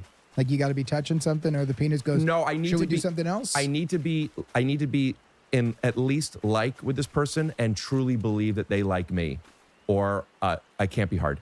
Question for you: how many times have you been in the act and lost your erection, percentage-wise? With or without a condom, completely different. I totally agree. That's just like how often do you get a stomach ache when you eat? Well, am I eating fast food? No condom. Or am I eating a chicken? Percentage-wise, no condom. Not often at all. Under 2%. I don't know. I mean, I wouldn't be surprised if it's 2. I wouldn't be surprised if it's 8. Fair. How many times But have also you- keep in mind, it's not wearing a condom is there's causation versus correlation here. Is it because I'm not wearing a condom, or is it because I'm with somebody whom of which I would choose to not wear a condom with? That's interesting. Right? What about stuff that's not intercourse? Like losing an erection during like playing pickleball? No. Ding, July 24th. Like getting a hand job. I don't know if I've ever lost an. I'm sure I have, but I So can't you remember. only lose erections during intercourse. I lose. How about oral? I lose erections. Yes. You'll lose it during oral. No, no eye contact. No, I've lost erections when I'm like, if I'm not sure, if I don't believe both of these things, I really want to be doing this with this person. This person really wants to be doing this with me. That shows a general sweetness. The prostitution business is going like this. He's not for us. But you know what? But I don't know. I've never There's been a with pimp somewhere going like this. Remember not to write to Rick Lashman. I've never been with a prostitute, and I'm not against it. You wouldn't like it. But she ain't into you. But it's not but it's not necessarily being into me, although I think so. But you said half and half. I'm an argument. It's wanting to be doing this, and that I'll is tell so. you what, but that's so transactional. She doesn't want to be doing this. Then I wouldn't want it. She wants the money. She's pretending to want to do the act. She wants the money. I have to imagine that I would feel like, listen, if I'm with a prostitute and I'm paying her rate. Give her a name. Samantha. Cute. Sam. Really cute. Yeah. And I'm paying her rate. I'm too superficial to be with the prostitute that isn't a smoke show. So it's already too expensive for me, right? It would be like to be able to afford what Sam's. $7,000. Yeah, you'd be surprised getting into Sam's Club for this kind of money. $7,000. Do you think prostitutes are $7,000? I have no idea of numbers. I have to imagine that the really high end ones are like. I don't even think you pay them. I think it's something like you have to take them to Dubai or something, right? And then they just have sex with you in Dubai. That would be, as a business person, bad business, because they'd go like, "How's your year been?" Like, man, I can't pay my rent, but I've been to Dubai 40 times. Pass. Yeah, but Lot in of Dubai, travel. they also you buy them purses, you buy them those chocolates. They could resell them. Oh, so their game is they're on Facebook Marketplace after having sex with Johns. They're like this. I went to that John. I had a bunch of sex all week in Dubai. Maybe, What do I yeah. do now? Sell purses on Facebook Marketplace? Probably no, that'd somebody's- be full of smoking hot. I'll tell you what. If you ever buy something on Facebook Marketplace, it's not a smoke show showing up. It's some guy named like Yeah, 'cause Greg. they have who's their 40. assistants doing it. He's about 41. He's over the hill. I don't think 41's that old. 41's pretty. I mean, 41 is you're past your prime. Your testosterone's going to drop. At 41 years old, you're going to have a salt and pepper mustache, salt and pepper hair. You're going to look a little bit younger than me, but you're in my zone. My most recent testosterone from which and it fluctuates a bit. It's a little higher sometimes. It's a little lower sometimes. But it was in the mid 1300s. We're not bragging about numbers. I did function health. It's that I was biologically 39.2. Great. I also will say that, and I talk about this in my act right now. My estrogen sometimes is a bit high. Like I'm really like there's some stuff going on with my hormones. I talk about this in my act. I have women's tits if I take my shirt off. Are you allowed to say that? Can't you just call them tits? No, but they're different if you saw me with my shirt off. I wouldn't call them women's tits. You would if you saw me with my shirt off. So if I'm with a prostitute that's a smoke show, The I amount be- of money you're going to spend. I believe that since she does this for a living and she's used to this kind of Agreed. stuff. She likes it. Well, like, my biggest fear is to go on stage and talk to a bunch of people. It's just part of the job at this point. Some Respect. sets are horrible, some sets are great for what it is. But you would be one of those fake guys being like, "Can I please you?" I'm just saying, I think she would be happy with I'll tell me. you, a nightmare for a prostitute is after the guy going, "Is there anything I can do for you?" Yeah, leave. I don't know, man. She's the one who leaves. I think you got this backwards. I've never been to a prostitute. Nor I. And I don't think I'm against it. I don't know. I use coasters. I don't think I could do that. But also, like. Oh, like it's too dirty for you? Yeah, I would be scared. Although, the sex business, Hold they get on. tested all the time. The Ding, July 24th on Apple. And I don't think sex work makes you dirty. It's a job. What were you saying? Yeah, I share that opinion, and I also like. Are they, like, let me see your test results. I feel like, because they get tested all the time. So, I don't know. I'll tell you what, even when I masturbate, sometimes the person I'm created beforehand, and this is embarrassing to admit, and it's 100% true, even in the fantasy beforehand, they'll go, "Let me take a quick shower." They do or you do? They do. I've already showered. Yeah. But the idea of like, you meet, I'm like, Then you come back to the place and just into human level. Do you mind showering up? Yeah, that's I will interesting. too. I'll clean up too. When But I'm in a you've been out- relationship you've been with out dancing somebody, for 4 hours. You want my head in this big nose where? one more time. You want this big nose where? After dancing? What I'm saying is, Maybe if I'm 29. I think the people that pay for prostitutes, there's lots of different versions. Are but- politicians, scientists, Oh, doctors. interesting. Right, right. I have to imagine. I'm telling you something. I think that if there was like the prostitute was like, hey, if it worked, we're like they don't see the person, which I have to imagine they do because What you does know that mean? you want to sign up. Like if I were to like just text do it it. online or something. Oh, okay. Like you're saying, you think the prostitute's going like this. I don't know. The money's right, but oh, he looks nice. Yeah, Doesn't happen. That's the same thing if a stripper falls in love with you. It's not just about looking nice. I'm saying I loved his show. The episode. you with let me Paul- say it? If I were with a prostitute, I bet you You're I'd be in the acting top your age. 1%. Remember you said the Big Brother thing? Well, I'm going to Big Brother you. You're acting like a 29-year-old punk right now with your hat backwards. That's why I put it on backwards. I think that she would have Cut a good out time him with me. saying that's why I put it on backwards. That was obvious. Cut to me still being mad. I'll You're just speak. 40 I'll just speak to the prostitutes watching this. I'll speak to the Johns watching I'm this. going to assume that I'm most of the going to people you're sleeping understand with that are you're in a boring and situation or gross. That you're trying to sell you would people's probably body be with me and be for like, oh, sex. he's better And there's looking a than the guy who average comes and guy, goes, and I'm "Ooh, I wanna laughing be a lot. liked and You would handsome." have a good time That with me. ain't the I'm not gig. saying I'm The Richard gig Gere, is but I'm also this. not saying you're I Julia do Roberts. this, you do that, and it's about the money. Like Jason Alexander says.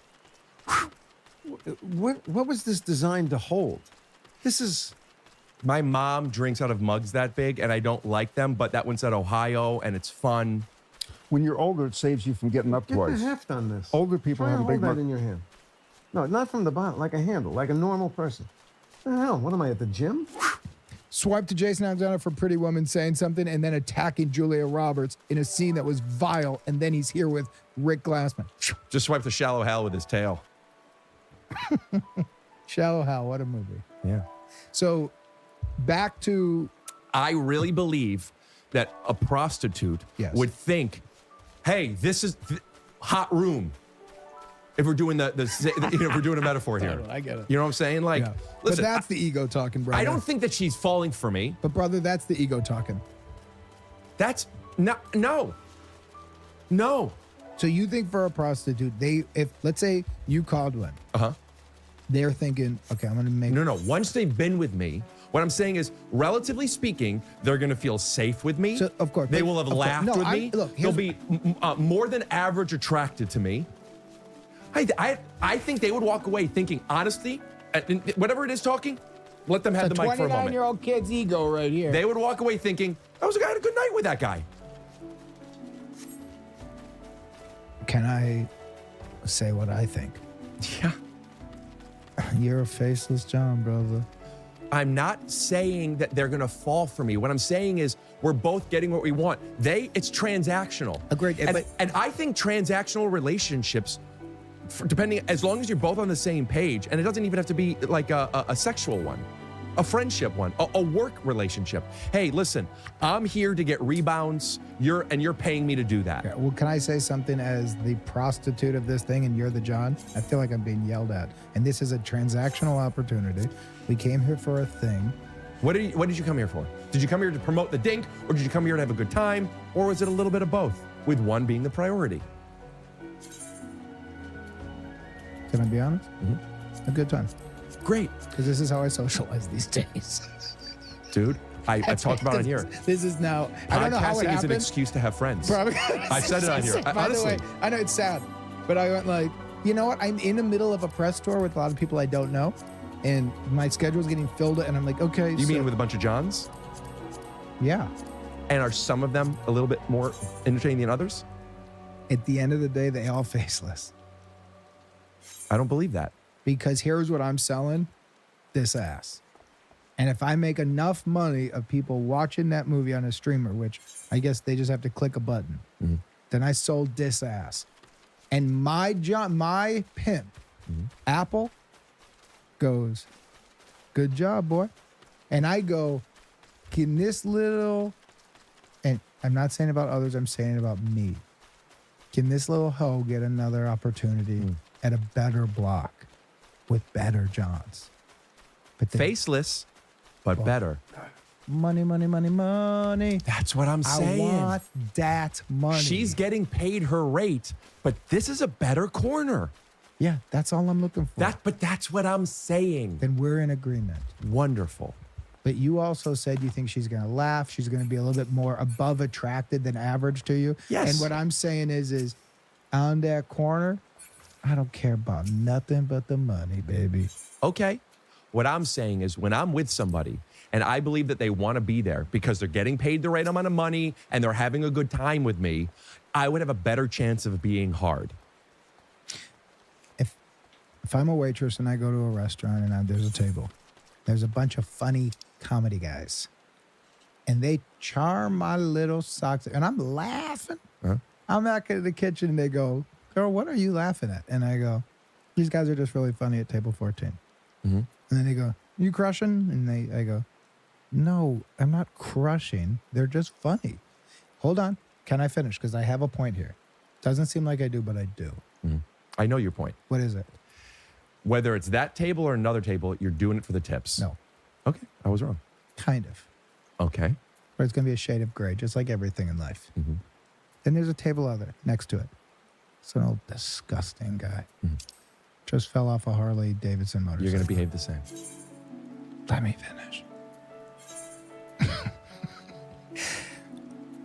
I don't like his vibe. Mm-hmm. He's not necessarily mean, but he's got a funky old smell and he's weird about how he wanted his eggs. And I go, "Scrambled, honey?" And he goes, "Wet." And I go, "So scrambled." He goes, I want my eggs wet." And you go, "Scrambled." And he goes, "Wet, honey." And I go to the back and I go, "He wants some wet." And the chef goes, "We just scrambled, put a little milk in it." Okay, I didn't know that. I'd never heard wet. Then you go, he takes a bite and he goes like, "No." If in the end, the table of funny, charming, 6'1" or 2, 29-year-old guys, 6'3", 6'3", handsome, 29-year-old guys who showed me a good time. Tip less. If their tip is $20 and old grunt pants is $40. Let's do percentage-wise because that's not fair. But it's a table of guys. There's one guy. So, of course, he's giving you way bigger 20%, tip. 40%. Yeah. 20%, 40%.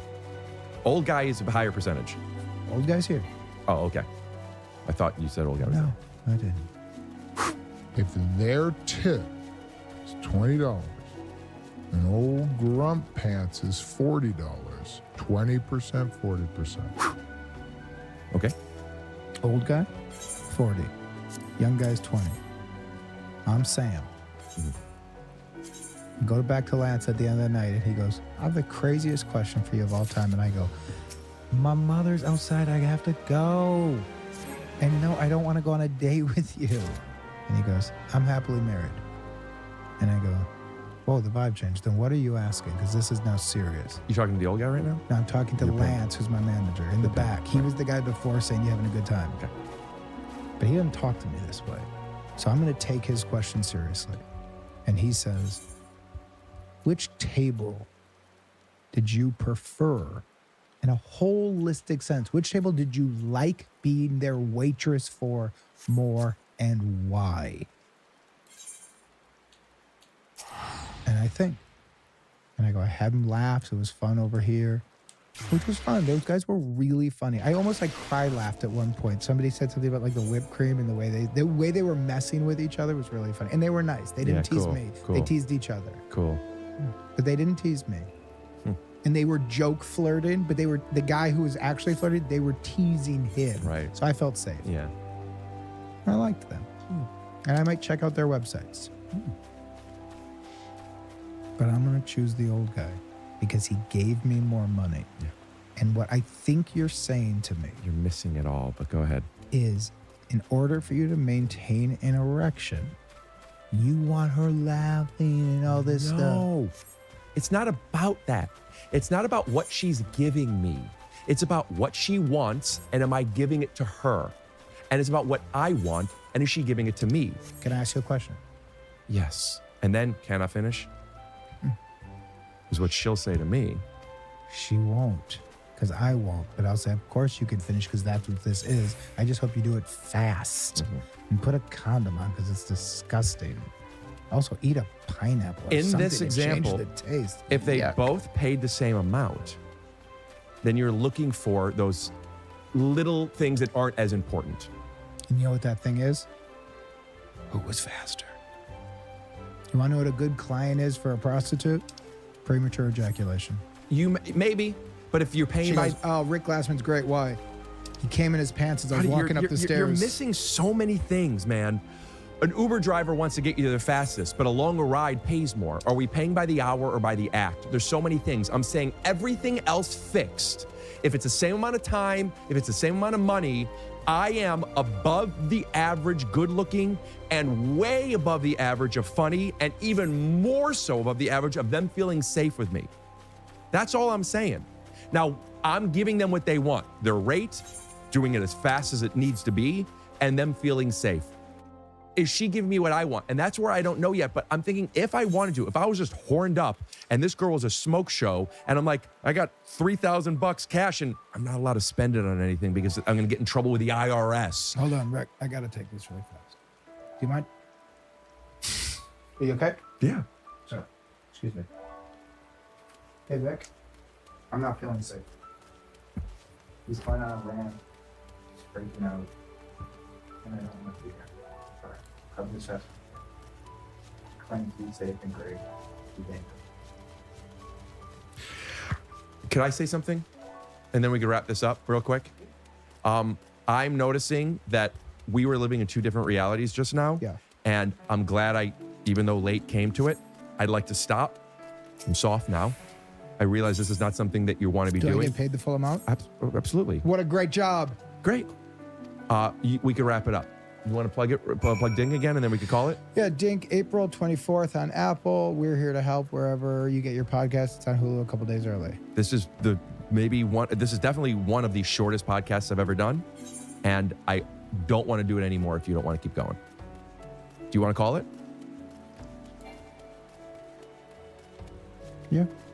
Okay. No, I'll keep going. Interesting. You want to be here? Yeah.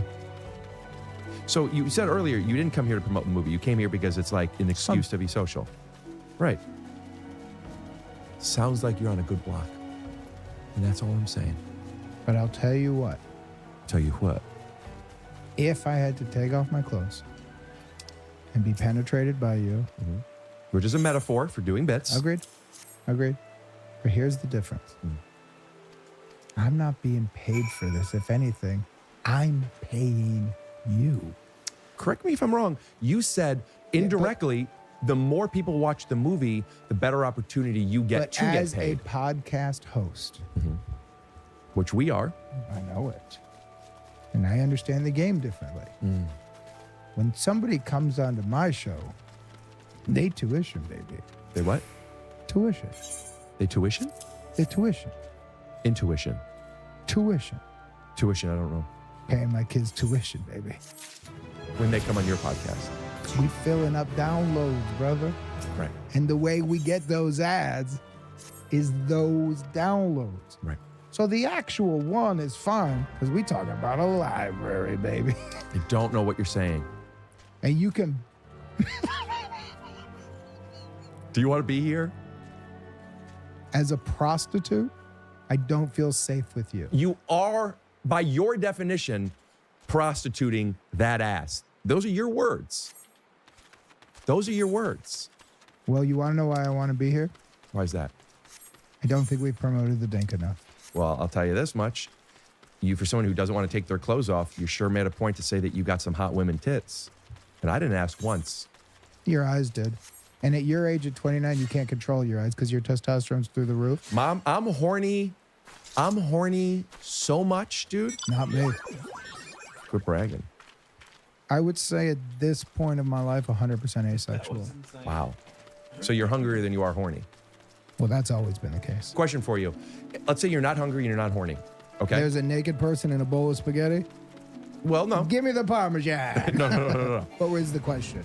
You're not hungry, you're not horny. Then I'll take the You open the pasta fridge and there's some stuff in there, nothing that you're excited about, but that you could eat. I mean, right? Versus whatever gets you off. I don't know if it's porn or some beautiful ladies walking up to you and going like this, whatever it is. neither of those. Are you able to get like, ooh, I'd like to get, you know, I'm sexually stimulated? It's an interesting question. So if I'm at a 0 for both, and there's meaning, please, 0 for both, that's tough because it's like you just came and you're full. So like, agreed. But the equivalent to both. You're equal at both. You came yesterday, and I had breakfast, and it's after 3 noon. p.m. Yeah, understood. Look in the fridge. Question. Yeah. And this is actually important. That's a. What food is available and what sexual thing is available? Well, it's got to be. It's If you're got. talking about like Ezekiel bread and turkey, I'm probably gonna choose the sexual thing. Well, what about if it's a porn star named Ezekiel and fucking a girl in Turkey? Now, I don't love that joke, but I thought it. And this is long form. Agreed. Okay. Then if that's the case, I'm not interested in having sex with a turkey. But it's got to be porn because you can't be with another person. So just looking at porno and masturbating? Well, what do you? I'm going for the fucking fridge. I have a personal question, and we could bleep a lot of this. Sure. You'll let me know after. Can't be with another. I'm not interested in girl in. I'm probably. Well, it's got to be. It's If you're got. talking about like Ezekiel bread and turkey, I'm probably gonna choose the sexual thing. Well, what about if it's a porn star named Ezekiel and fucking a girl in Turkey? Now, I don't love that joke, but I thought it. And this is long form. Agreed. Okay. Then if that's the case, I'm not interested in having sex with a turkey. But it's got to be porn because you can't be with another person. So just looking at porno and masturbating? Well, what do you? I'm going for the fucking fridge. I have a personal question, and we could bleep a lot of this. Sure. You'll let me know after the fact. Out of 20 comes, how many of them are from masturbating? 19.9999999. Okay. So, and are you doing that? Are you doing that to pornography? No. What are you doing it to? The dome. I'm of the old school. The dome. So you're from getting head? No, thinking. Imagination. Imagination. Okay. Creation of a story. So you could eat Ezekiel bread and create something different out of it then. Well, the thing that I would create from there is I would need the cheese, I would need the things. This is also a disgusting piece of bread, and I guess it's healthy, but it doesn't taste like bread to me. But I don't want to get any fatter because I'm trying to be on television. So I would go, well, fuck, I got to start. At my age, I should start thinking about my calories. I can't just eat a bunch of fucking pasta. I'm and not pardon 29. the pun, but there's the rub. For which one? For the masturbating or the chicken or the turkey that you put the rub on? Listen, I've been to a massage Why? parlor where I didn't know that they were going to try and jerk me off. And what happened? Well, they jerked me off. And you know what I thought while they were jerking me off? I'm definitely hard. And there's no way she wants to do this. While she was jerking me off, I said, hey, I've never done this before. I don't know what your rate How many is. times have you said that to different people? I've never done this before? I've never done this. What's your rate? I'm a nice guy. And she goes like this, Rick, it's me. You've been here before. Well, this is just in role playing. This is with if I'm in a relationship You with somebody. masturbate about massage parlor handjobs? Masturbate about them? That's such a funny way, right? Because I do watch pornography more than I just think. Oh, you do? I probably watch pornography 60% of the time, and I use my mind 40%. I use my mind 70% of the time. Can I ask a personal question? Mhm. What's the search? I just go to the page, and I look at thumbnails. I need. You go to the homepage? You let them curate? Yeah. And you know what I need? I need a beautiful Dang, woman. July 24th on Apple. I also need a good sized penis. Ding, July 24th on Apple. If you sometimes masturbating and then the guy's really ugly, the same way I feel of what I'm talking about before. I don't believe that she's attracted to him, and I'm out. I'm out if I don't believe So you're she wants assuming him. all these women want a big old dick? Not a big old dick, but a big dick. Dang, July 24th. If I see a dink that is under, You said dink. If I see a dink that's under 6.5 inches, A woman I'm thinking to doesn't- myself, a woman don't doesn't, get fucked. No, I do not believe a woman necessarily wants a big dink. You can't believe that I and don't still be be- walking around. You would be depressed. That's the 6'3" ego in you talking. But I'm telling you something. You got a big dink? All else equal. You got a big dink? I got a great dink. Great and big is different. Yes, it is. Do you have a big dink? Big is up to the receiver. That's great not is up to me. true. What's big? 7 inches. Oh my gosh. So yeah. You're way bigger than 7 inches. 9 inches. No. 8 inches. I've been 8 inches when I pushed from the sides. I've been 12 inches if I suck in and pull hard enough. That's crazy big. Thanks. Dink, July 24th.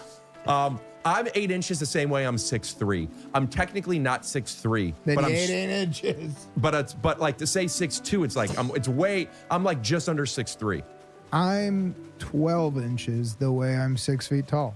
I ain't 6 feet tall. Yeah. I'm shorter than that. Yeah. So of course you have to think a small dick is nice. Now I'm not saying a big dick is everything. No, but if I'm looking at porno, I'm not thinking, this is where you and I are different.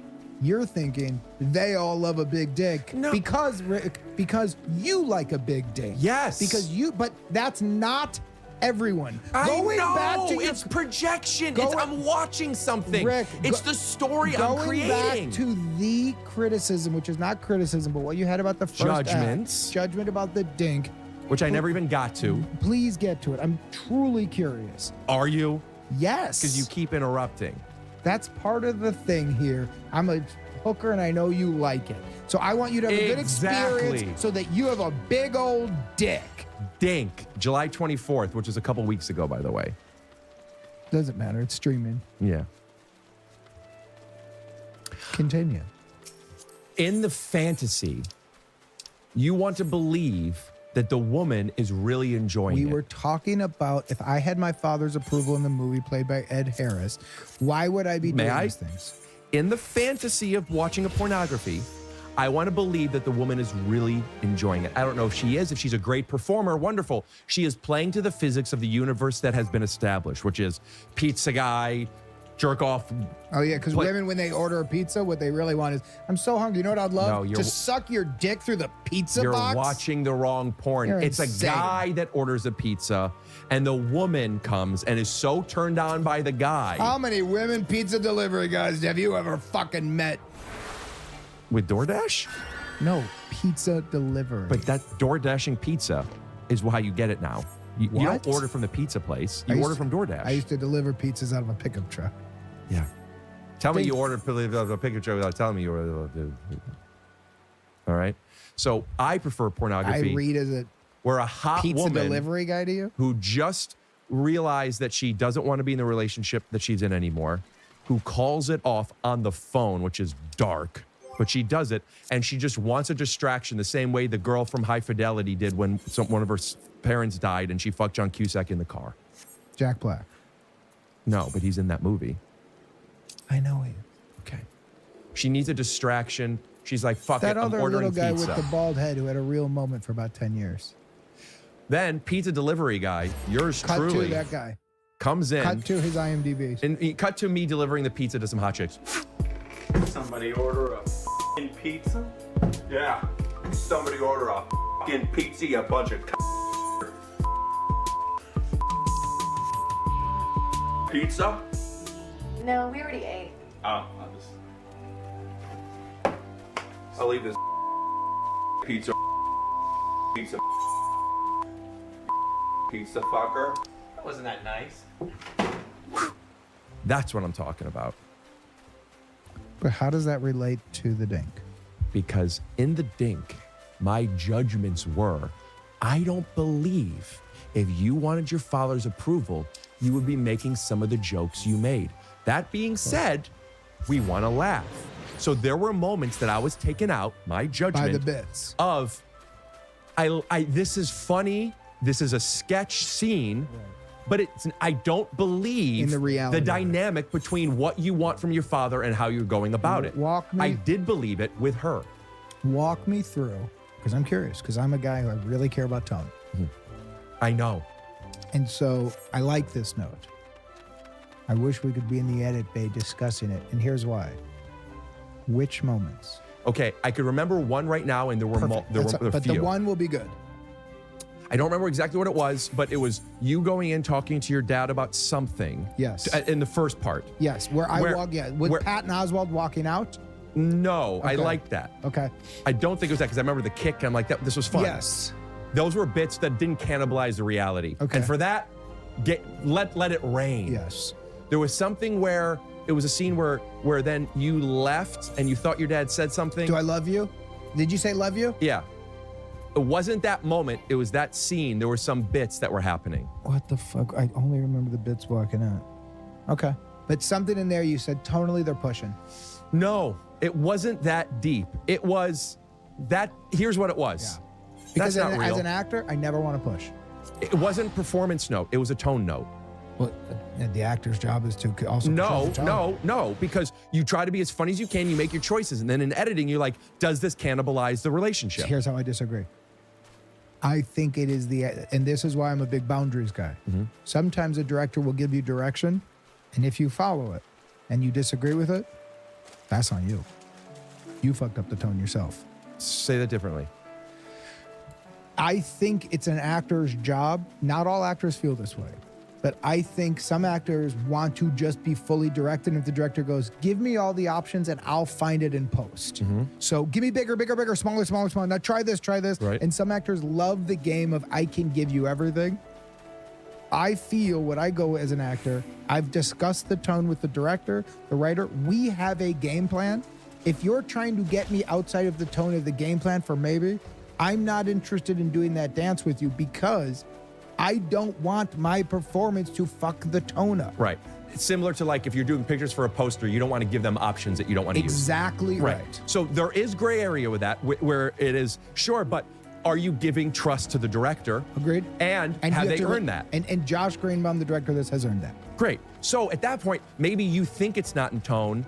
Maybe they think it might not be in tone, but they let's just want, try it. Let's try it. And with this movie with Josh, I did feel that way because I 100% do trust him. So Love the guy. And that's a fun place to be because even if you don't use it, now we're free. Example, David Gordon Green on the pilot of Maximum Pleasure Guaranteed was such an enjoyable director to act for as an actor. This probably like I was on a Peloton and I was doing a phone call, just my side. The other actor wasn't there. And it was me trying to tell her like everything is good and convince her the plan's going to work. Did a couple takes. I wasn't quite there. I was thinking more of the blocking too much. I didn't feel comfortable on the bike. He said, do me a favor, do a take. We probably won't use it. Where you're physically pulling a rope as you're talking because you're trying to pull her in. And I went, all right, so that's my motivation. And he goes, no, do it Right, with the the hands in action. the rope. It felt insane. Then he said, do it again, no hands.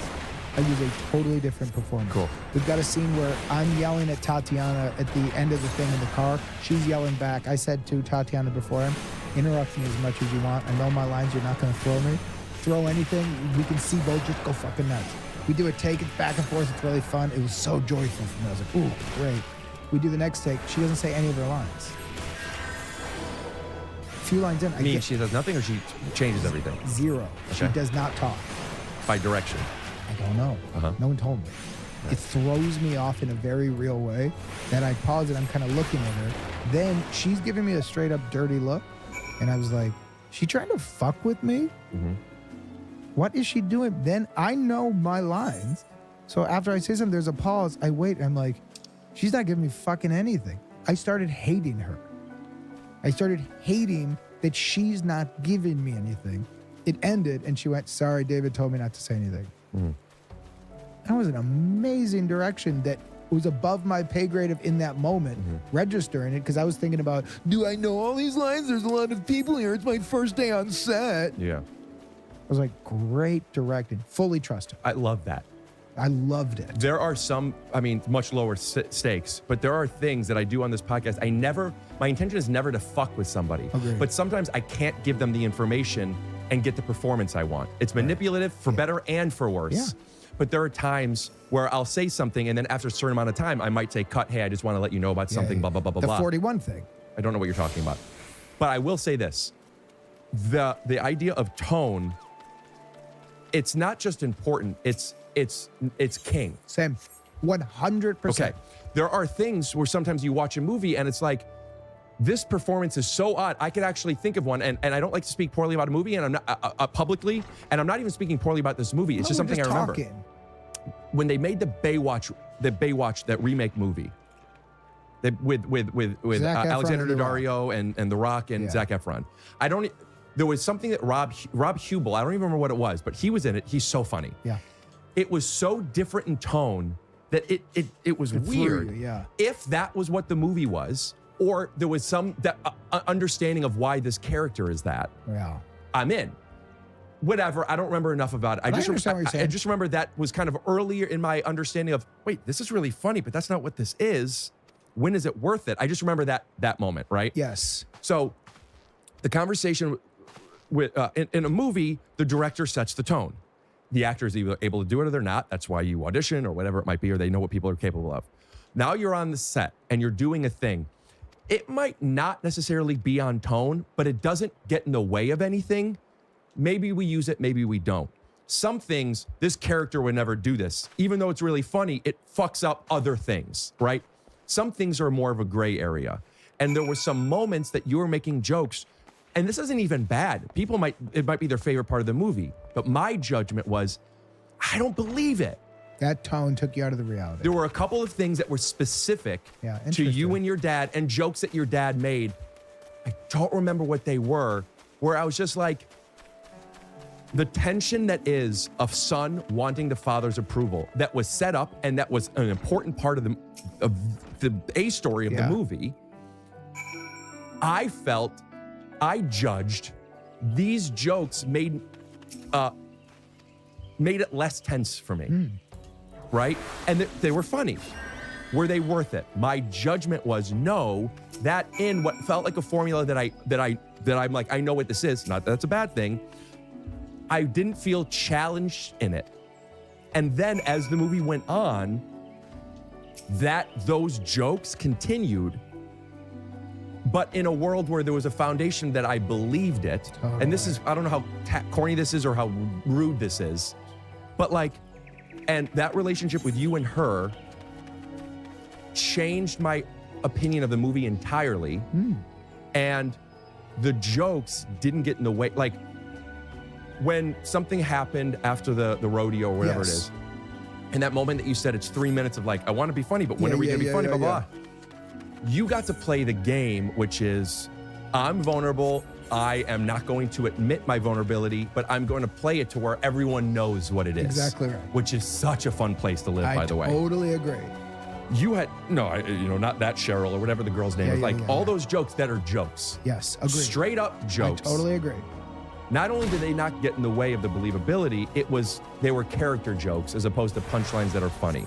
And there were some stuff with the which, by the way, this is whatever reason I feel safe talking about this. I love hearing this. And I love talking these things. Me too. This wouldn't be something that if a friend said, hey, did you watch the movie? I would say, yeah, it was funny. So this is when you said earlier, I think we could be friends. The reason why I agree, we both do too many bits, and I could get lost in these conversations indefinitely because I think this is the magic of our job. Now, what I loved about those scenes with Ed Harris is in real life, I'm a little bit afraid of him. And everybody on the set was a little afraid of him. Because of his accomplishments or because of his energy? Energy. He smokes hand-rolled cigarettes. He's actually an old-school cool guy. Josh and I and Sean do too many jokes. In there. Everybody on the crew was in on our jokes. We made laminated cards, and your behavior on set earned you a character from Who's the Boss. I don't get it.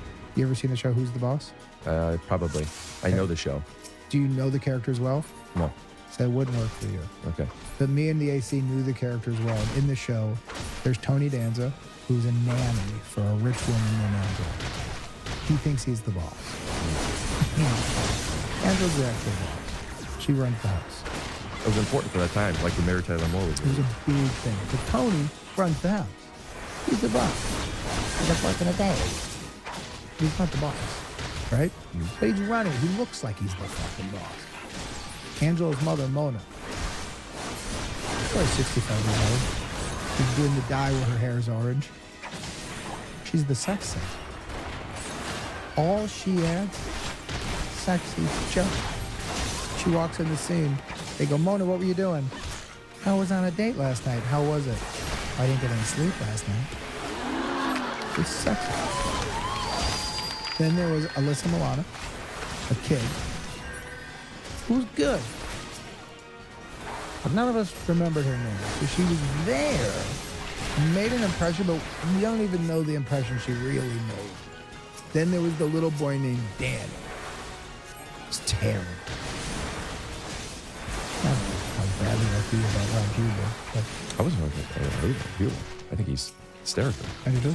He was in the pilot of Sunset PI. We just released him doing that show. But I do think the director didn't let Rob know what, because Rob's only doing the scenes that he's in.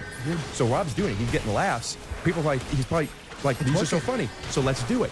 Then when you Then watch it probably tested Hiker. So, but in a vacuum, it's hysterical. That's why I don't believe, I've said this before at stand-up, I don't believe funny is number one. I think funny is necessary. I agree with you. I think funny is two. Believability is one. I agree. I want every audience member to think I am exactly that character in real life. And so then Danny was not even sure why he was there. I need water. I need it for a little bit. I'm getting it. Okay. You keep talking or I'll be right back, but I'm listening. Does anyone need a break? Okay. So on that movie, during the day, we would hand people a card from Who's the Boss to reflect their behavior that day on set. So every day could change. It did change. This guy Andrew made laminated cards. So, for example, the rodeo day, we're doing a big dance scene, right? And he's trying to wrangle the extras. He's doing a bad job. It's getting on top of him. He's yelling. Everyone's getting confused. In the middle of the tension, we just hand him a Tony Danza card. Our asses beat by And he goes, not now. And we go, that's just you acting like the boss, but you ain't one.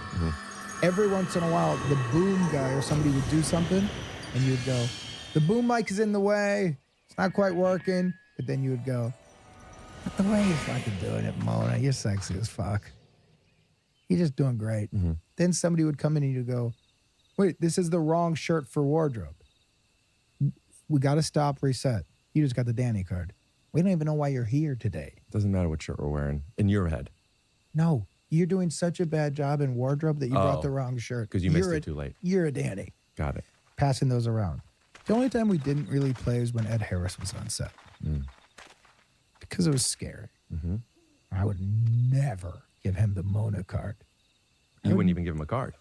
If anything, I'll give him the Angela card and then just go like, you're the best. And he'd go, what is this? And I would go, nothing. And he would go, why'd you hand me this woman?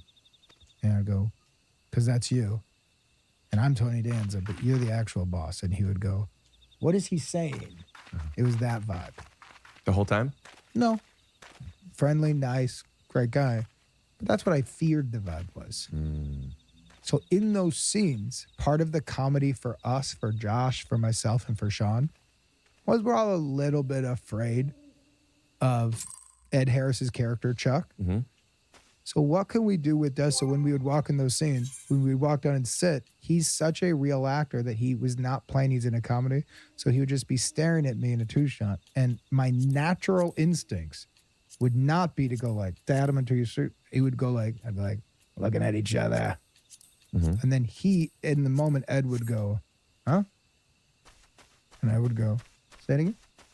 Now, I was playing a rhythm for me because I wasn't afraid as a son he was going to kill me. But Dusty, I felt, was in a vibe of, I've lost touch with where the floor is with my dad. You, the actor. Me as Dusty. That Dusty is in a moment with his dad where he comes back and the dad goes like, goodbye, son. And he goes, did you say I love you? At that moment, Dusty was hoping to hear it. Then when he looks back and he goes like, huh? And I go, what's that? As the character of Dusty, I would imagine I close the door and then Dusty goes like, not a great moment. Sure. But we didn't see that. But sure. But that was the intention of that tone. When I interact with my dad, I get a little noodly and I blow it. But I'm keeping trying because I'm going to run this place. That was the comedic intention that I thought, this feels, I believe he's here. And then next to PJ, but I'm the man.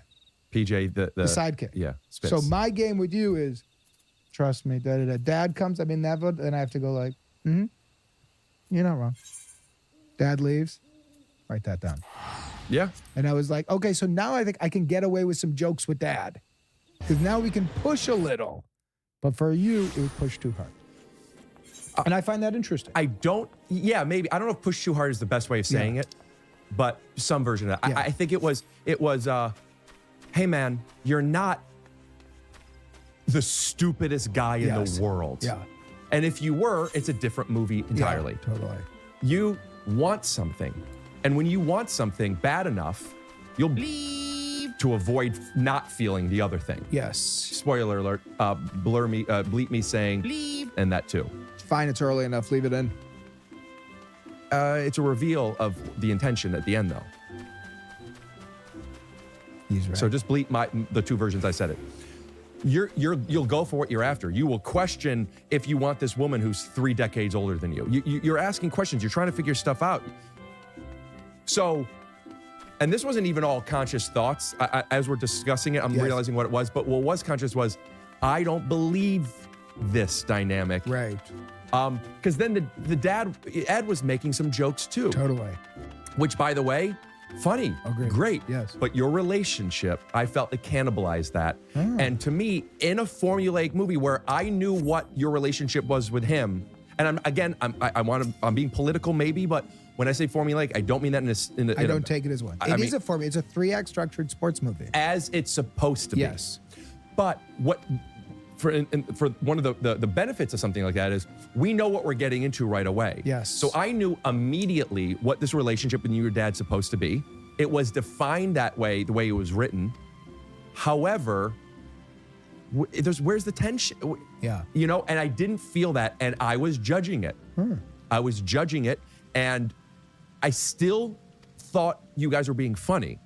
Also, being behind the scenes a little bit, knowing you a little bit, I'm like, that's the type of thing where I'm watching and thinking like, I would have loved to work on this with you guys. It just felt it was like so fun. It had that vibe. Yeah, so this is wrong. There's pros and cons of stuff. So when a joke cannibalizes the reality, I am very sensitive to it. Yes, same. And I felt the way it pieced together, specifically in the first part with you and your dad, that's where I judged. And it was all worth it. If we could have even seen when you closed the door, but instead of it staying on the room, it was behind and watching you close and turn around and just saw this. I honestly that think would have answered the question for you. I think it would have, I mean, it's so dramatic, but it would have changed so much for me. So really quick, this is before it comes out on the 24th, maybe we could just to the audience. If you watch the movie, which I hope you do, and you're feeling the same, I'm going to give you a moment really fast that I want you to take and put into that moment. Okay? So the camera would be this way. It's got to be more like a play. Here, so, let's do it real quick. Come here. Well, the Come here. blocking of it would Right here. Right where? Where's it? This Perfect. is Yes, that's okay. Perfect. So yeah, hey Jake, take it from you leave. You thought your dad said something. You go back in, but we just see the back. Sound speed. Hold on. May I? Yeah. Pardon me. Jake, come here for a sec. It's a good stream for 47. You know, a lot of people will pee onto the porcelain out of respect. I think he's not. I think he's bragging a little. Yeah. Which is fine. No comment on how long that piss was? I was commenting on the Oh, stream. we were talking about it. Now that's a big dink. Okay. Are you gonna give me an action? Action. All right. Well, then I'll see ya. Okay. What's that? No. Thought you said I love you. No. Nah, then. Ah, forget it. All right. I'll see ya. Thank you. Goodbye. See ya.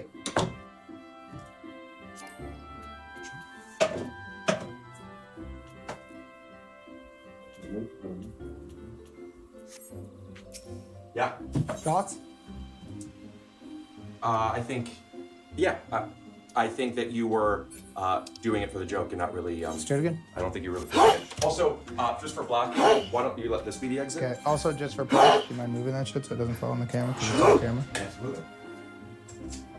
Tell me when. Yeah, Black, is that with me real quick? Come here. I get why you're stopping, but when you're leaving, I would love to just don't stop for the camera. Just have your feelings and trust. We're gonna follow you. Okay. Okay. So why don't we back up a little bit? Or come this way so you can. follow. So you don't want to pause at this door. I want you to have just a beat at most. Okay, and then will your edit be, because I'm going to be in the edit bay with you, because like on Dink, I was a producer. Yeah. So you're going to wait. Is your edit going to be when I go here? Yeah. Or you're gonna have you off the frame. Great. Sound speed? And you want more grounded. Yeah, I want, yes. Okay. Action. All right, well, I'll see you then. Yeah, that sounds good to me. Okay, I'll see you. Bye. What's that? Like I said, I love you. Yeah.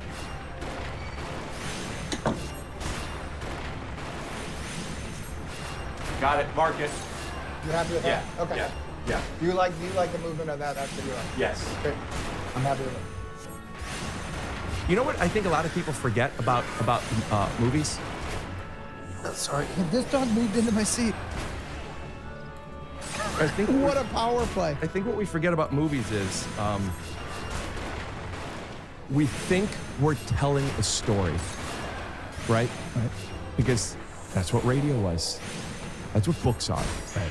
The truth is, and not that we're not telling a story, but what we're at least also doing is we're showing one. And if you could show without tell, I agree. you let the audience discover something. Stanley Kubrick says, if you have the opportunity to have the audience discover it, let them. Now, he doesn't say it that way. I don't remember exactly what he said. But let them figure it out. Look what I just figured out. I think, oh, he's the bad guy. Maybe he is, maybe he isn't. But we're definitely trying to make you think that he is, at least right now. Yeah. And that's why acting is actually way easier than people think. Your job isn't to tell a story. Your job is to just believe it. And trust your cinematographers, your directors. And I'll tell you something, I would love to send you that. And let's see if we could just throw it in the movie.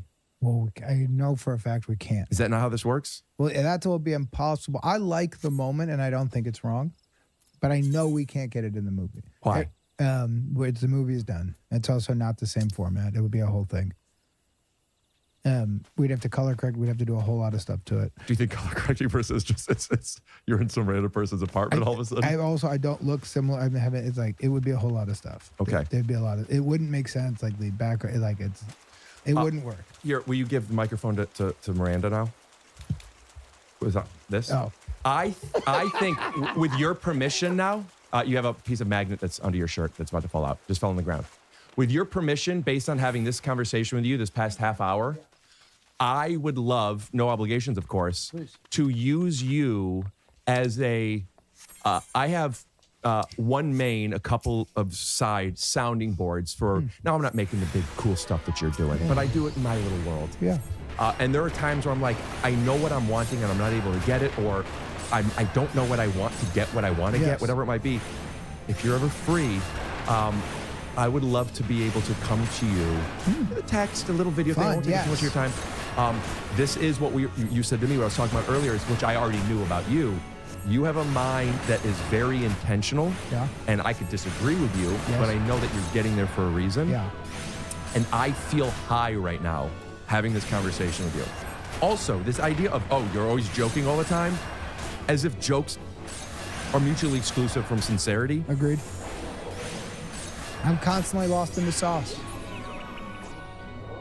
Some people say stop joking. I go, what does that mean? I don't even know if I am joking. Yeah. I'll tell you why. I'm in this tone when I'm alone. Yeah, what are you asking? Are you saying use a less silly voice? I will quite literally, because my favorite bit of all time was when I found out I could do my father's voice. In real life? In real life. And that it was my only very good impression. And that I could do him to him, and he would go, I don't like this. And I could talk to his friends. I was like, I got Krako's voice. And I could do him, and I'm obsessed with him, so I could nail him. Where I was like, I can embody the thing of him. And he was such a character. From another I've told this before, but My brother and I used to do a thing with my dad. Now, mind you, he used to party. Is that a slang for drugs? Yeah, that's a slang for, he smoked crack before. So his brain by the end had some gray areas. As everything does. Some more than others. Dink, July 24th. It's out. So we should just say watch the Dink on Apple. Yeah. Oh. Well, we should have made that adjustment a long It's still time fun. ago. It's fun energy, like because what you're doing is promoting, and Yeah, but that's why don't we just do this? Dink out now. You can use that audio, and would you put it over my other ones where I say Dink July 24th? I'll tell you why I don't want to do that. Why? Because there's so much conversation about the in-between. But I'll tell you what I will do. The last time before this moment, starting as of 3 minutes ago, rewind. The last time he says July 24th, just use the audio of him saying out now over that, but the lips don't have to match. Perfect. That's all I'm hoping That way for. we get the real stuff, we get the game, we get to evolve. I love it. That's the real value of an inciting incident. Well, that's also the real value of making a movie, Dink, July 24th on Apple, because you get to do the whole project of, of building it together. So what you were saying a little bit about Stanley Kubrick and show, don't tell. Stanley Kubrick, is that Stanley Kubrick you're talking Yeah, about? same thing. I mean, I just shortened it for time. I don't think it's a big deal. Okay. Is that... Why not Stan Kubrick? Sorry, doesn't matter. It's just different ways of skinning it. Yeah. Is your take was an actor's job is just to live it, and it's then the director's and in post job to finish it. For a show like Maximum Pleasure Guaranteed I just did, that was my job. You know what? That's just an acting job, and I loved it. On my screening thing that Apple sent me, I think that was on there too. They gave both. And I didn't. I'm like, why is that on there? I didn't even know you were in it. So I'm on a TV show called Maximum. I'm not. It's. I just played the ex-husband, but I did it because you play the ex-husband. Well, it's such a her show. Tatiana Maslany is excellent, and Is she the girl from woman? Orphan Black. That was a while ago. Yes. Great show. She's a great actress. And when you said earlier, I don't know if you audition or I don't audition. So, well, I don't do that as a brag. There's certain stuff I don't get an opportunity at. You know, Tom Cruise auditioned for Jerry Maguire. God bless him. Well, here's the difference.